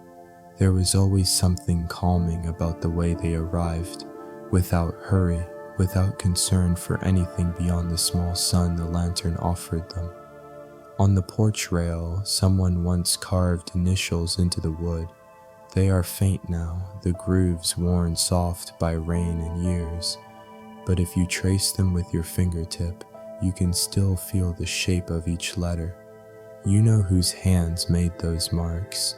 You remember the summer evening when it was done, how the air was thick with the smell of cut hay, how laughter moved easily between the people gathered here. The carving was not an act of claiming, but of belonging, a way of saying, I have been here, and I will be here again. Near your feet, against the wall of the house, there is a wicker basket. Its handle is smooth from use, and one side of its weave is slightly darker where a hand has always held it. It has carried many things. Tomatoes from the garden, jars of jam to a neighbor, letters from the roadside mailbox on hot afternoons. Tonight it is empty, waiting for tomorrow's errands or none at all. The waiting does not seem to trouble it. Beside the basket, leaning casually against the wall, is an old walking stick. Its top is polished to a soft shine, its length marked by the unevenness of natural wood. You have seen it in the hands of 3 different people over the years, each of them resting more weight on it than the last. Now it stands on its own, a quiet sentinel of the porch, as if keeping watch over the place in their absence. You notice these things, not because they call attention to themselves, but because the evening has slowed you enough to see them. They are not valuable in the way that makes people lock them away, but they hold worth that cannot be counted, the kind that grows from years of being part of the same daily life, season after season. A breeze moves across the porch, brushing your face with the scent of something faint and green. It stirs the basket's handle, shifts the lantern just enough to make it creak on the table. The sound is small, yet it folds itself into the whole of the night, another thread in the weaving of this moment. Somewhere in the distance you hear a low train whistle. It is not close, but it carries clearly through the cool air, a long, slow note that seems to stretch the edges of the night. You imagine the train moving steadily through dark fields past other porches where people might pause, as you have, to listen as it goes by. There is comfort in that, the thought that somewhere, someone else hears the same sound and feels the same quiet pull toward it. You lean back against the swing's worn seat, your fingers resting on the rail beside you. The initials carved there are cool under your touch, and you let them anchor you in the present even as they open the door to memory. The people who sat here before you are gone now, but they have left something more lasting than their names. They have left the habit of noticing, of letting the small and ordinary things become enough. The crickets sing on, their steady music wrapping around the porch and the keepsakes it holds. The lantern, the pot, the basket, the stick. Each one sits in its place as if it has been set there, not just for usefulness, but to remind you that life is made of these small, enduring presences. They ask for nothing but your willingness to see them, and in return, they give you the quiet assurance that you are home. The swing rocks forward, then back, and as the chains hum softly above you, you feel the day settle into its last, deepest rest. The night has no reason to rush, and neither do you. Here on the porch, surrounded by the things that have known you longer than you can say, You can let the hours pass without needing to measure them, and in this gentle company, your breathing slows again, carrying you deeper into the safety of the night, where every sound and shadow seems to tell you the same thing. You belong here. You are already home. The swing continues its slow, steady arc beneath you, a motion so familiar that your body sways with it without thought. The night air has cooled further, carrying with it the faint sense of damp soil and leaves resting in their own quiet. Somewhere beyond the edge of the yard lies the garden, not the bright green of its peak season, but the softer, humbler garden of late summer. It waits down the narrow path where the grass grows in the middle and the edges are marked by the soft crumble of soil. You rise from the swing, your steps unhurried, the porch boards giving their gentle complaint beneath your feet. The lantern light from inside the house spills across the yard, just enough to show the way, but beyond that, the night takes over, leaving you to move more by memory than by sight. The path begins where the lawn thins and the earth shows through. Your shoes find the familiar dips and rises, places where rainwater once pooled, or where roots have quietly pushed their way upward over the years. The crickets sing in the grass, their chorus steady and unbroken, a sound that feels as much a part of summer as the heat itself. On either side, the dark outlines of plants lean toward the center, their leaves whispering against one another when the breeze passes through. In the day, the garden is a place of color. Tomatoes warm on the vine, marigolds standing guard at the corners, beans twisting gently around their poles. But at night, those colors fold into shadow, and the garden becomes something quieter, its work resting, its purpose no less sure for being unseen. You pause by the first row, where the tomato stakes stand like sentinels. The plants are heavy now, their stems bowed under the weight of fruit.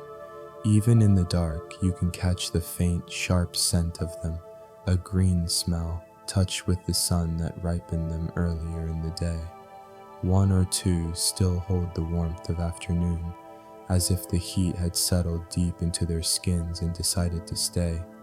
Farther along, you find the row of herbs, their shapes low and rounded, the air above them rich with scent when your hand brushes over their tops. The mint releases a sudden coolness into the night, and the thyme offers something earthier, its fragrance clinging to your fingers like a promise you could carry back to the house. You stand there for a moment, letting the mingled scents rise around you, not needing to do anything more than breathe. The path curves gently toward the back fence, where the blackberry brambles grow thick and unbothered.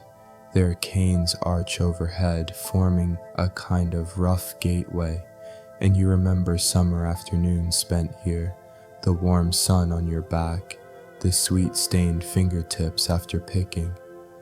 Now, in the dark, the berries are hidden, but you know they are there, some shriveled from the heat, others still clinging with their last trace of summer sweetness. The fence itself is old, its boards silvered like the bench in the orchard.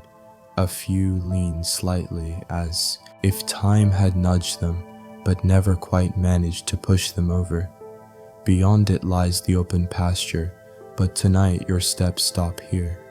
It feels right to let the garden be the boundary of your wandering, its quiet lines a frame around the piece of the world that is yours to tend. Turning back toward the house, you notice how different the path feels in reverse. The garden, now at your back, leaves its calm in your steps. The crickets still sing, the breeze still stirs the tops of the taller plants, but the light from the porch grows slowly brighter with each step you take, like a welcome that has been waiting the whole time you were gone. As you reach the yard again, you glance back once more. The garden stands in its own stillness, each row resting in the dark, holding the day's work quietly until morning. It does not seem to mind that you've left. It knows you will return, as you always have. Back on the porch, the swing receives you without a sound, its rhythm matching the slower pace you've brought back from the garden. You settle in, the sense of tomato vine and thyme still faint on your hands, and the night folds itself around you once more. Above, the stars have shifted slightly in their places, and you think of how the garden will look beneath them until dawn, how the leaves will gather dew, how the soil will cool, how everything will wait without hurry for the first light to touch it again. You breathe in the thought, letting it ease whatever weight you still carry, and as the swing rocks gently forward and back, the garden's calm becomes your own, another quiet assurance that you are exactly where you should be. The swing sways beneath you, the chains giving a faint, even hum each time you move forward. By now, the night has fully taken its place.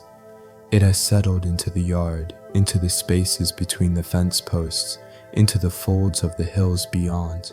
The warm edges of day have slipped away, leaving the cooler touch of late summer air.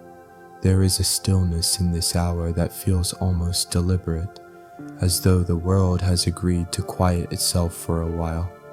Even the crickets, constant in their song, seem to pulse in a rhythm that asks nothing from you but to listen.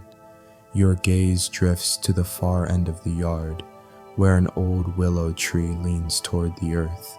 Its trunk bends gently, as if it had been shaped not by storms, but by a lifetime of listening to the wind. You've known that tree for as long as you can remember. Though you couldn't say the exact day it became part of your life, in the same way you can't recall the first time you noticed the smell of rain or the sound of the creek. Some things just arrive in your knowing without announcement, and once they do, they never leave. You decide to walk toward it, the grass cool and soft under your steps. The moonlight catches the path in pale silver, and here and there, the blades of grass glisten with the first hints of dew. When you reach the willow, you pause to look upward. Its branches spill down like a curtain, each slender strand carrying a scattering of narrow leaves that tremble gently in the night breeze. Stepping beneath them, you feel the air change. It is softer here, quieter still, as though the tree has gathered the night into its own keeping. The scent is faintly green, mixed with the dampness of the soil where the roots have pushed deep. Your fingers brush one of the hanging branches, and the leaves sway in answer, a small, silent conversation between you and the tree. Near its base, you find the old bench. It's just a rough plank of wood set on two worn stumps, but it has been here for decades. You lower yourself onto it, the wood cool through your clothes. From here, the porch is a warm shape in the distance, its light like a quiet invitation you don't need to answer just yet. You lean back slightly, letting your shoulders rest against the comforting curve of the tree's trunk. Above you, the branches shift and rearrange the patterns of moonlight. The movement is unhurried, almost imperceptible, the kind of change that might take a minute or an hour and feel the same either way. Sitting there, you remember evenings from years ago when you would come to this spot with a book in hand. Sometimes you read for hours, the words mingling with the hum of insects and the rustle of the willow. Other times you never open the book at all, letting it rest on your lap while you watch the light fade from the sky. The tree seemed to approve either way, holding the same steady presence whether you are deep in a story or simply breathing. You think too of the afternoons when children played here, their laughter threading through the branches, their small feet wearing the grass thin in patches, They made crowns from the fallen leaves, wore them as if they were kings and queens of a green and secret place. It was the willow that kept their kingdom, its canopy turning the outside world into a faraway thought. Tonight, the only movement comes from the wind. It slips through the leaves and down the slope toward the creek, carrying with it the faintest sound of water over stones. You close your eyes and let the two sounds blend, the rustle of branches and the murmur of the stream. They belong to each other, like pages of the same story. You stay there until the cool air has found its way into your sleeves, and the bench's solid weight reminds you that the porch is waiting. When you finally stand, you rest your hand on the willow's trunk. The bark is ridged and familiar under your palm, its texture carrying the memory of every season it has seen. You give it a small, wordless thanks, then make your way back across the yard. The porch light grows brighter with each step, and the swing welcomes you again, its rhythm unchanged by your absence. You settle in, the scent of willow leaves still clinging faintly to your hands, and let the night wrap itself around you once more.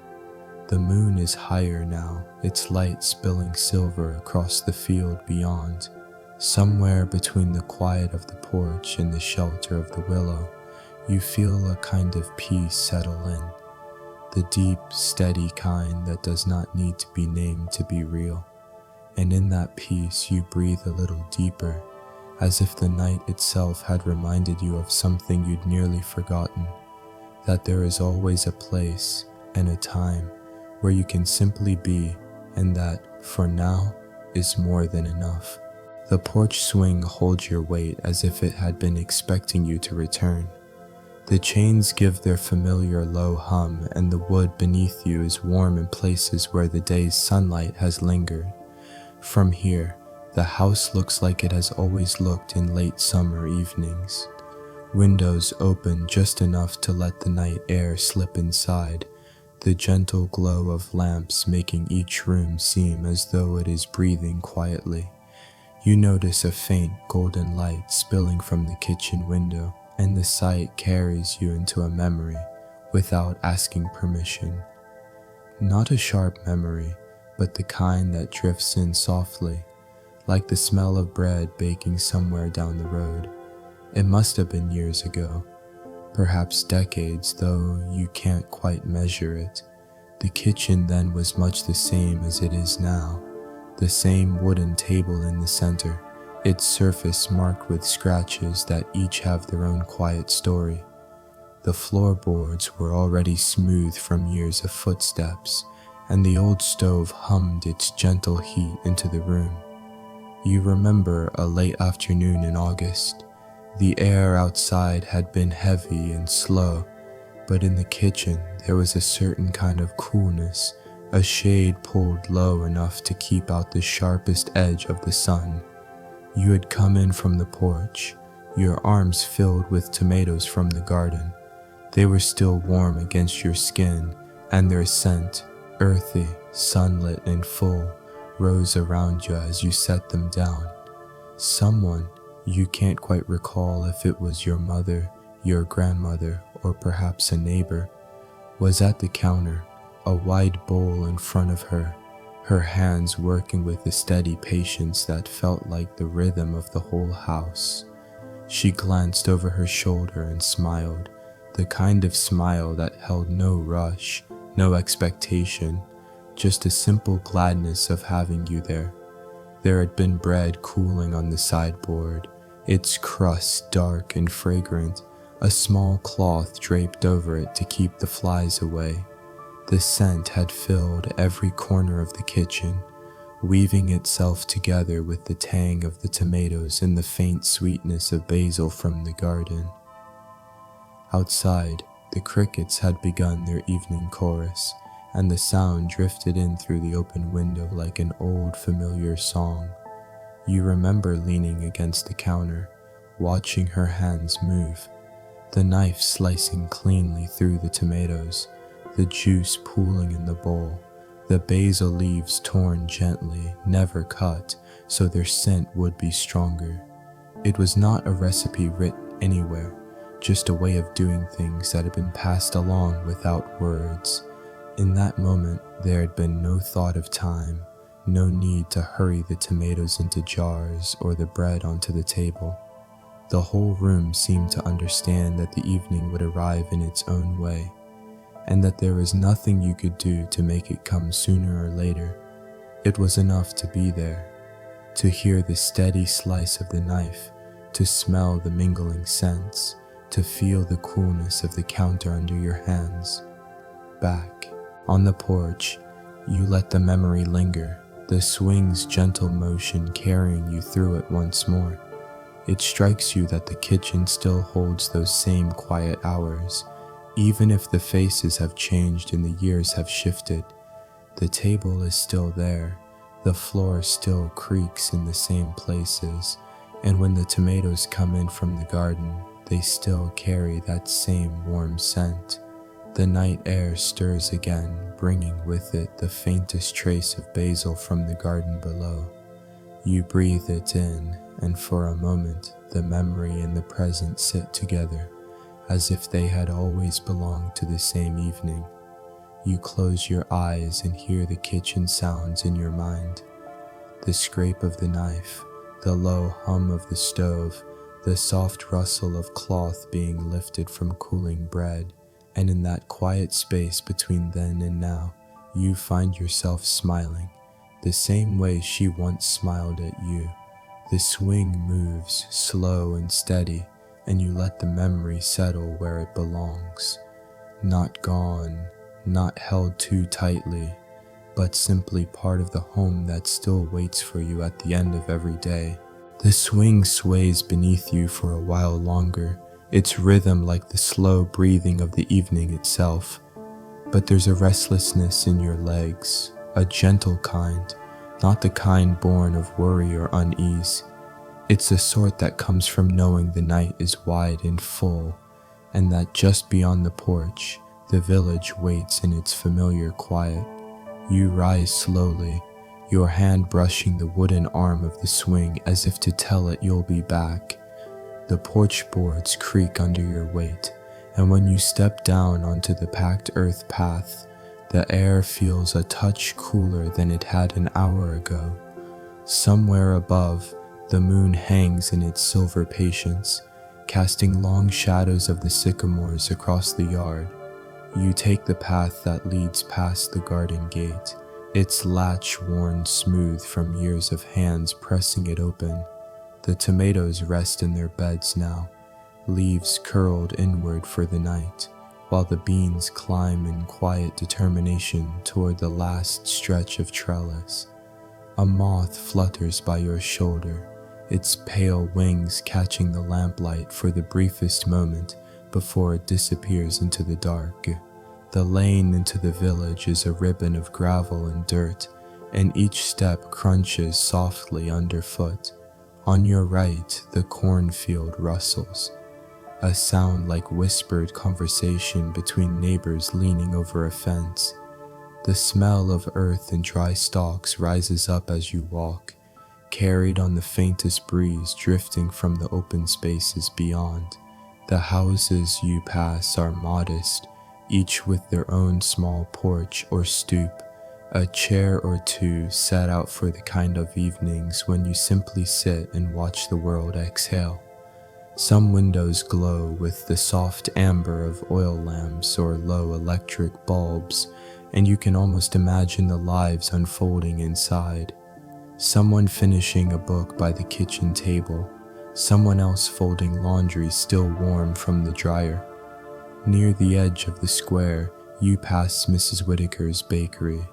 Though it's long closed for the day, the air still carries the memory of bread and cinnamon rolls, as if the walls themselves have learned to hold on to the scent. The door is locked, but you remember times when it would be propped open on warm afternoons, the bell above it chiming each time a neighbor stepped in. The square itself is small, with a fountain in the center that has run every summer since you were a child. Its water falls with the same soft splash, its basin worn smooth where generations of children have leaned over to watch the ripples. Tonight, the benches around it are empty, but you can almost hear the echoes of conversations from years past. Talk of crops, of the weather, of small joys and small troubles that, in their time, felt large. You pause there for a while, the fountain's voice filling the spaces between your thoughts.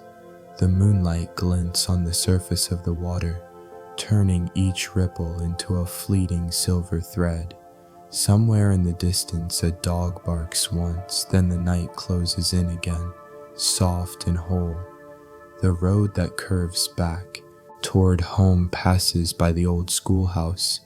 Its windows are dark now, but you can almost see the sunlight on the chalkboards, hear the shuffle of feet and the soft murmur of lessons long finished.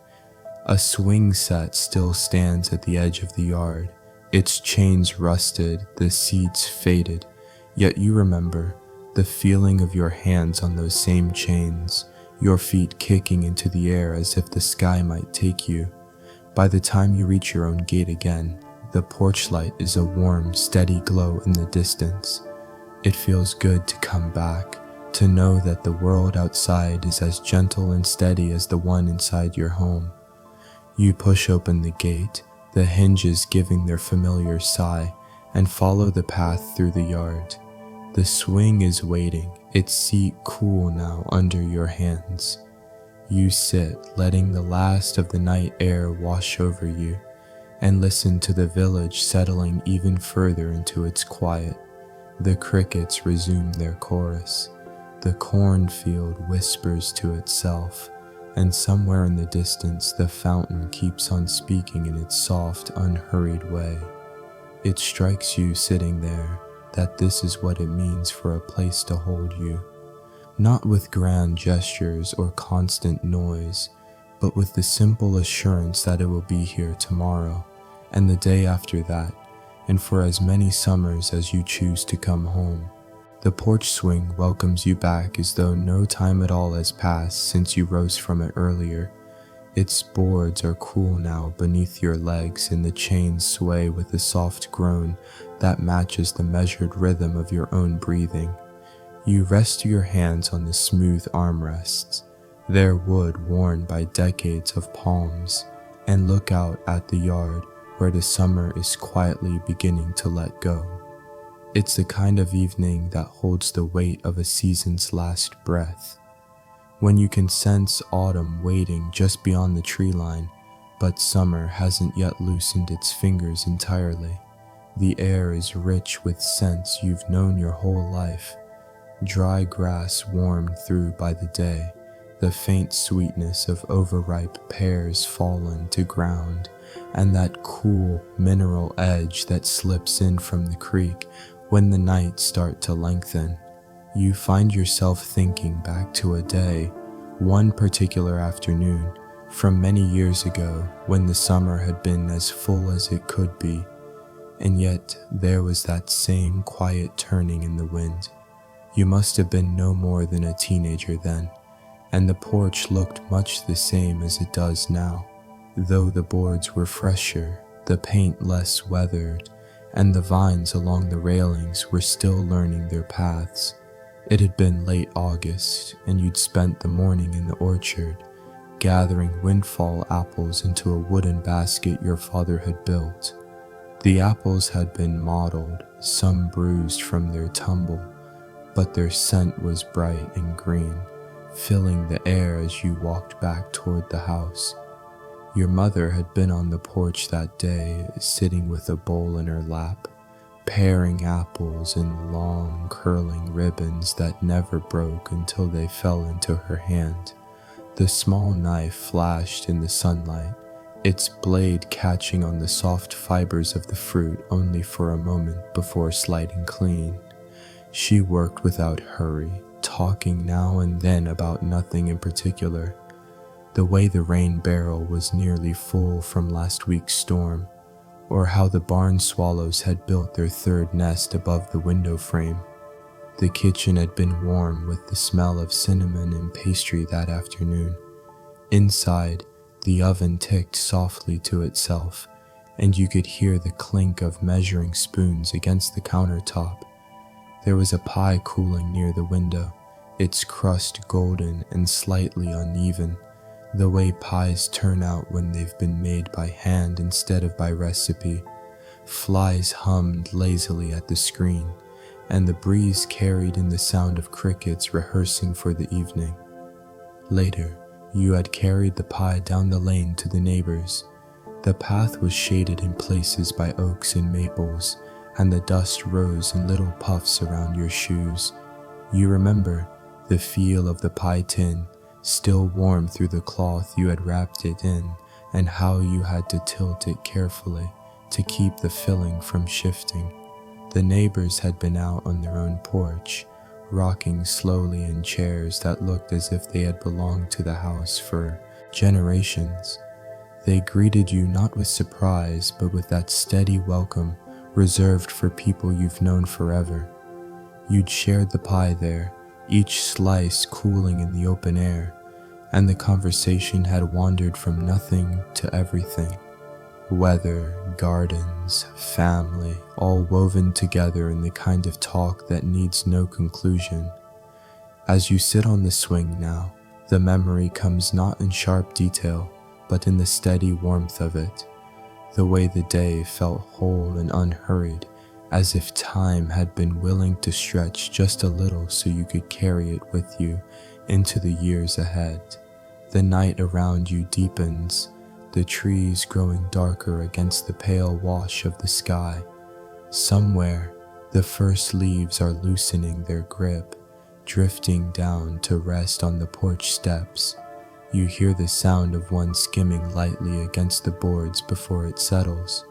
In the kitchen behind you, there's a faint clatter, perhaps a dish being set to dry, or a kettle being moved to the back of the stove. It reminds you of the continuity of such small sounds, how they've marked the days in this house for as long as you've been in it.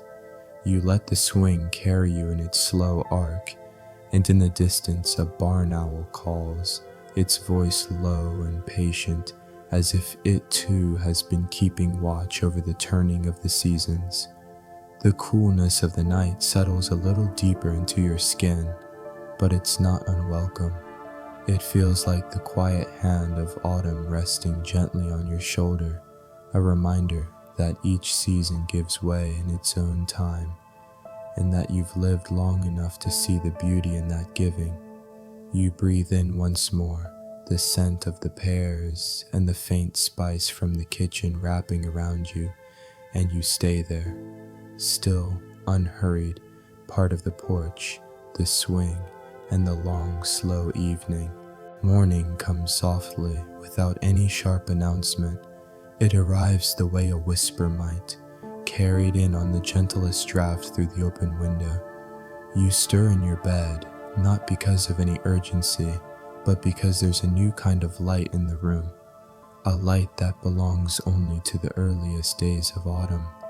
It has a thinner, clearer quality than the honeyed glow of summer mornings. It filters through the curtains in quiet strokes, as though it doesn't wish to wake you fully just yet. Outside, the air is different. You notice it before you even leave the bed. A coolness that has crept in during the night and settled on the wooden floorboards. A freshness that carries the faintest scent of dry leaves and wood smoke from somewhere far away. It's the kind of air that makes you draw a little deeper breath, just to taste it, just to let it rest in your chest for a moment longer before letting it go. You dress slowly, pulling on a sweater that's been folded since spring, its fabric holding the faint smell of cedar from the chest where it's been kept. When you step into the hallway, the boards creak in the same place as they always have, announcing your passing in that familiar domestic way. The house feels still, its walls holding the leftover warmth from yesterday, and the hush of the morning wraps around you as you move toward the kitchen. The kettle sits patiently on the stove, cool and waiting. You set it on the burner, and the small click of the flame finding its place is the first real sound of the day. It begins to hum almost immediately, a steady, growing murmur that fills the corners of the room. You open the back door while you wait, and a sweep of crisp air slips inside, brushing over the counter and stirring the thin curtains that hang by the sink. The yard is still in shadow, but the tops of the sycamores have caught the sun, their leaves showing just the faintest hint of yellow along their edges. You stand there for a while, letting your eyes adjust to the brightness beyond the porch. There's a thin mist in the lower field, hugging the ground as if reluctant to leave, and in the quiet you can hear the slow drip of dew falling from the leaves into the grass.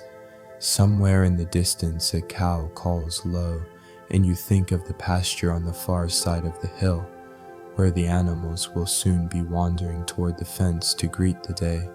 The barn swallows are still huddled along the wire, their feathers puffed against the morning's cool breath. They will lift soon, but for now they seem content to linger in the same way you are, not hurrying, not measuring the day against any task yet. The kettle begins to whistle, its voice rising above the soft murmur of the world outside. You bring it from the stove, pouring the hot water over tea leaves in your old ceramic mug.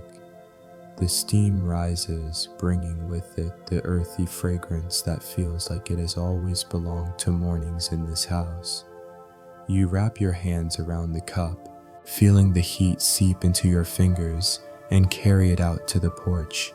The swing is cool under you, the wood holding the night's memory. You set the mug on the rail beside you and just watch. The slow brightening of the world, the way the mist begins to thin and lift, the way the light moves across the grass as though it's being brushed on by a careful hand. A single leaf drifts down from the maple, turning over and over before settling on the path. It's not a grand declaration, but a quiet sign that the season has begun to shift. You sip your tea slowly, its warmth meeting the cool air halfway in your chest. The taste seems fuller this morning, as though the first touch of autumn has deepened it. Somewhere in the trees, a woodpecker taps a measured rhythm, and the sound blends into the gentle creak of the swing as you shift your weight. The morning feels endless in its stillness. There is no clock to answer to here, no list of things pressing against the edges of your mind. The day will begin when it's ready, and you will step into it without rush. For now, you let the quiet hold you. You watch the mist vanish from the fields. You feel the warmth of the cup in your hands, and you think, in this moment, nothing more is needed. The first morning of autumn has arrived, and it has brought with it the calm assurance that life, in its most honest form, is best lived like this, slowly, gently, and without hurry. By the time you finish the last sip of tea, the mist has almost vanished. It has thinned into pale ribbons clinging to the hedgerows and low dips in the earth, like a shy guest lingering at the edge of the gathering. The air feels just a little warmer now, though the breath of autumn is still there. A cool reminder at the nape of your neck. You step down from the porch, the boards giving their usual farewell creak beneath your weight. Your boots meet the grass, wet with dew that soaks in quickly, its chill seeping through the fabric until you grow used to it. The path between the house and the field is narrow and worn, etched into the ground by years of quiet footsteps, the kind no one marks on a map, but everyone in this place knows. As you walk, the light shifts in small, gentle ways. The gold in the grass becomes brighter, the shadows stretch and reshape themselves across the earth, and the first hints of warmth find your skin. Somewhere, unseen in the trees, a bird clears its throat in a single note. Not quite a song, not quite a call, just a sound to let the morning know it is awake. The field opens in front of you, broad and unhurried, its edges softened by the lingering haze. The stalks here are high and strong, tipping slightly under the weight of summer's works. They move together in the breeze, like a congregation swaying to a hymn only they can hear. Between the rows, the earth is dark and rich, still holding the scent of last night's cool. You pause at the fence that marks the boundary of the pasture. The wood is gray, almost silver, the surface rough under your hand. It leans slightly in places where time has pushed against it, but it still stands, still holds its quiet line across the land. A grasshopper leaps from one post to another, vanishing into the weeds as if it had simply stepped through a door. Beyond the fence, you see the cattle gathered in the far corner, their shapes dark against the morning light. They move slowly, their heads lowered, pulling mouthfuls of grass in steady rhythm. One raises its head to look at you, not startled, not wary, just in that calm, curious way that creatures of the field often greet familiar figures. You keep walking, turning toward the smaller patch where the wildflowers have grown in stubborn clusters. Even now, in this early autumn, a few bright blossoms hold on, yellow and white against the fading greens. Bees drift from one to the next, their wings catching the sun for the briefest flashes. They are not in a hurry. Nothing here is. The soil is soft underfoot, and in some places your step stirs the scent of earth and roots. It is a smell that feels older than memory itself, as though it could tell you every season that has ever passed over it. You stop to pick a small sprig of mint that is pushed up near the path. Its leaves are cool in your palm, and when you press them between your fingers, the scent rises, fresh, sharp, alive. In the distance, the old barn waits. At the edge of the trees, its boards are weathered, but the roof still holds against the seasons. You remember mornings years ago when this walk was part of a younger routine, when chores began before the sun had fully risen, when your hands were always busy and your eyes caught the horizon not for beauty, but for the promise of work well done. Now, the walk is different. You move through it not because of duty, but because of the way it steadies you. Each step is a quiet stitch in the fabric of the day, binding you to this place, to the rhythm of its air, to the slow and certain way it carries time forward. When you finally turn back toward the house, the porch swing is a small, patient shape in the distance. Its chains glint briefly in the sunlight, and you imagine it waiting for you, as if it knows the morning is only half complete without your return. The fields at your back feel alive, as though they have taken your footsteps into their keeping. By the time you reach the porch again, the air has warmed just enough for you to loosen your sweater. You sit, the wood familiar beneath you, and listen to the soft clink of the mug as you set it down, to the distant lowing of cattle, to the slow turning of the wind through the sycamores. And in that moment, with the fields behind you and the day ahead, you understand that this quiet, this measured breathing space isn't just the absence of noise. It is a presence, something living and whole, something that carries you the way the land carries the season from one gentle turning to the next. By mid-afternoon, the sun has shifted lower, its brightness tempered into a warm, honeyed glow. It falls across the porch boards in wide, soft stripes, each one deepening the texture of the wood and drawing out the grain as though the day itself is sketching in gentle detail. The air is still now, no longer stirred by the restless breezes of morning, and everything feels as if it is leaning toward quiet. From your seat on the swing, you can see how the light stretches across the yard, spilling over the fence rails, settling into the hollow of the path that leads to the barn. The world seems wrapped in that golden pause, the kind that comes just before a change in the season, when summer has not yet left, but autumn is already holding its breath nearby. Somewhere beyond the pasture, a meadowlark calls once, its note clear but unhurried, like a conversation carried on between two friends who need no answers. The cattle, full from the day's grazing, have gathered in the shade, their broad sides pressed together in a quiet camaraderie. Even the insects seem to hum at a lower pitch now, their wings heavy in the afternoon warmth. On the small table beside you, the remnants of lunch remain. A plate with crumbs from a slice of bread, a half-empty jar of honey, and the knife you used to spread it, its blade catching a thin glimmer of light. There is no rush to clear it away. The day is generous enough to let it stay. You push the swing gently with your heel, just enough to keep it moving. The creak of the chains has softened into something almost melodic, a rhythm that matches the slow drift of clouds above.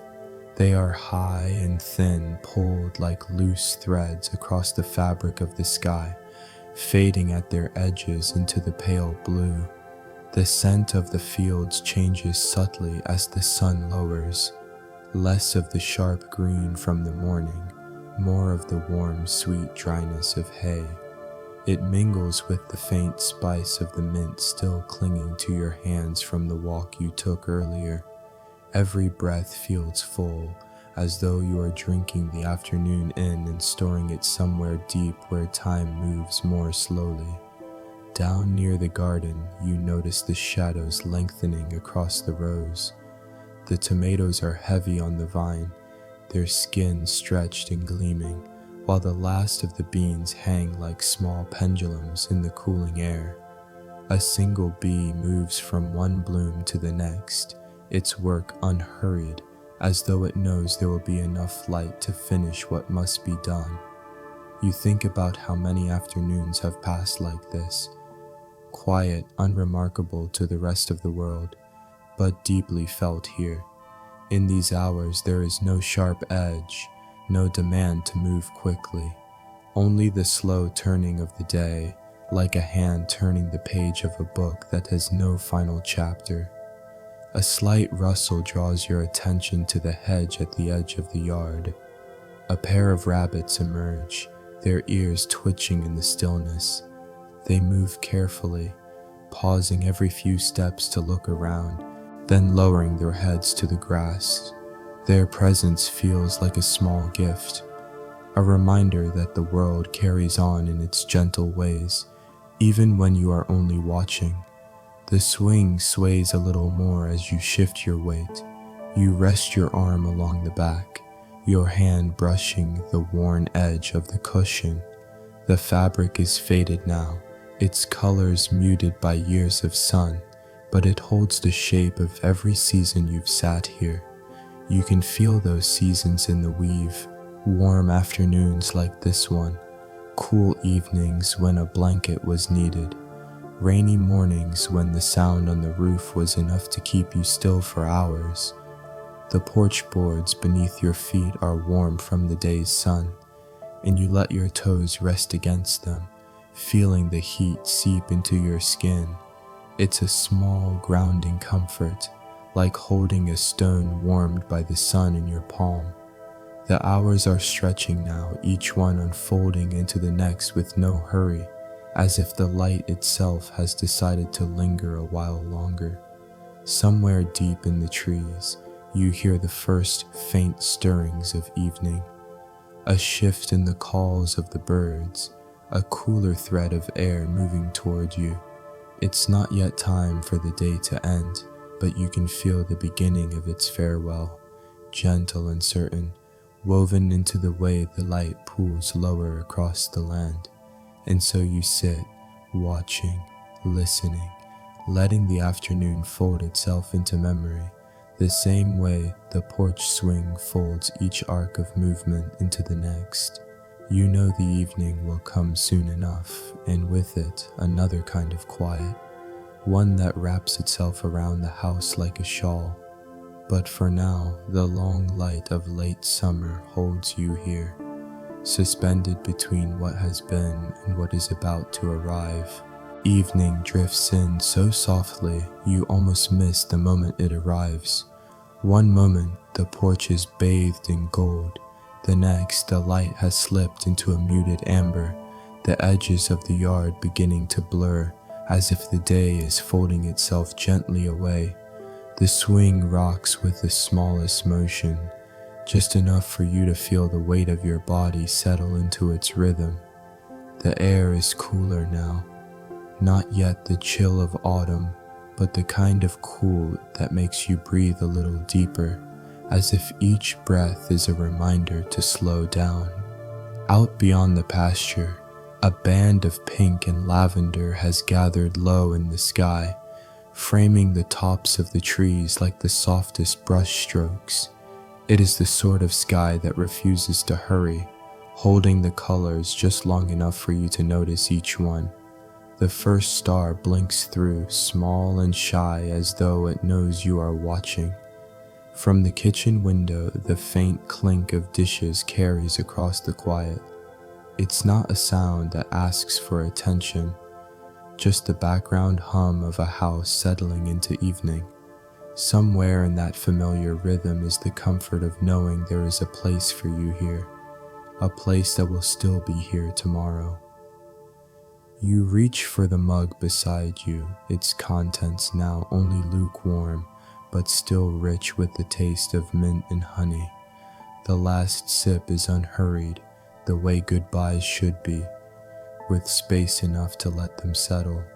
The field in front of you has taken on a deeper tone, the green and gold of the stalks now washed in shadow. A single firefly glimmers near the hedge, then another and another until the yard begins to sparkle in small wandering lights. They move with no particular pattern, like quiet thoughts drifting across the mind before sleep. You lean back fully now, your shoulders resting against the worn cushion, your feet drawn up so the swing holds all of you. The chains creak softly, their sound mingling with the whisper of leaves in the maple nearby. There is nothing left for the day to ask of you, and nothing more you need to give. The smell of earth rises as the air cools, mixing with the faint sweetness of cut grass.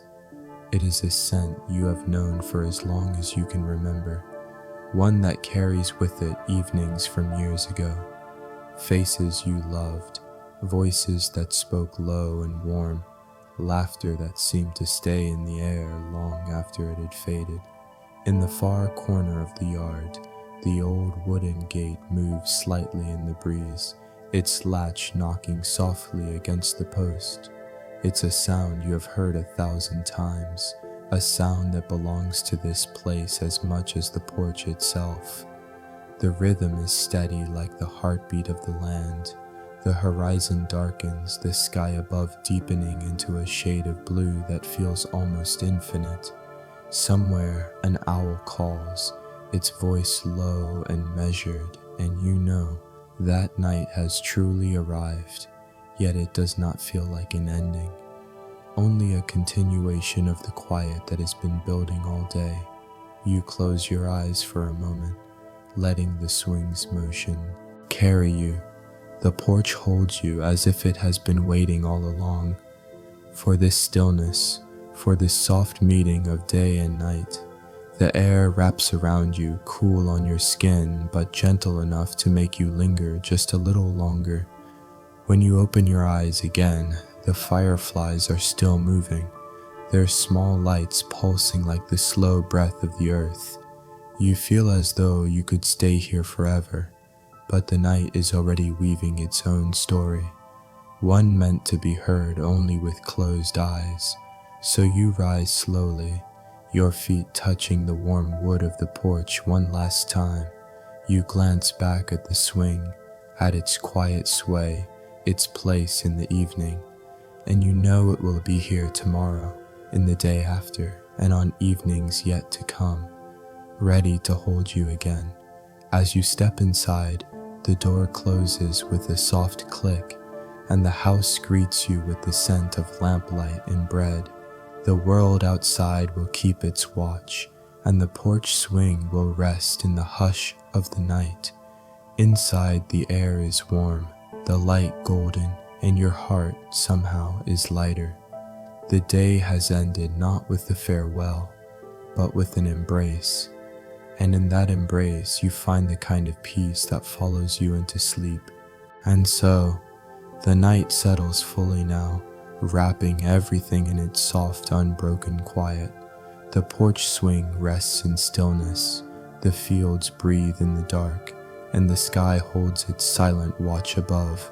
All that remains is the gentle comfort of knowing you are safe, that the day has given all it needed to give, and now it is time to rest.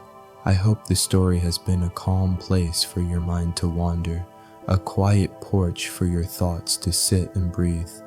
May sleep find you easily tonight and carry you into dreams as kind and gentle as this summer evening.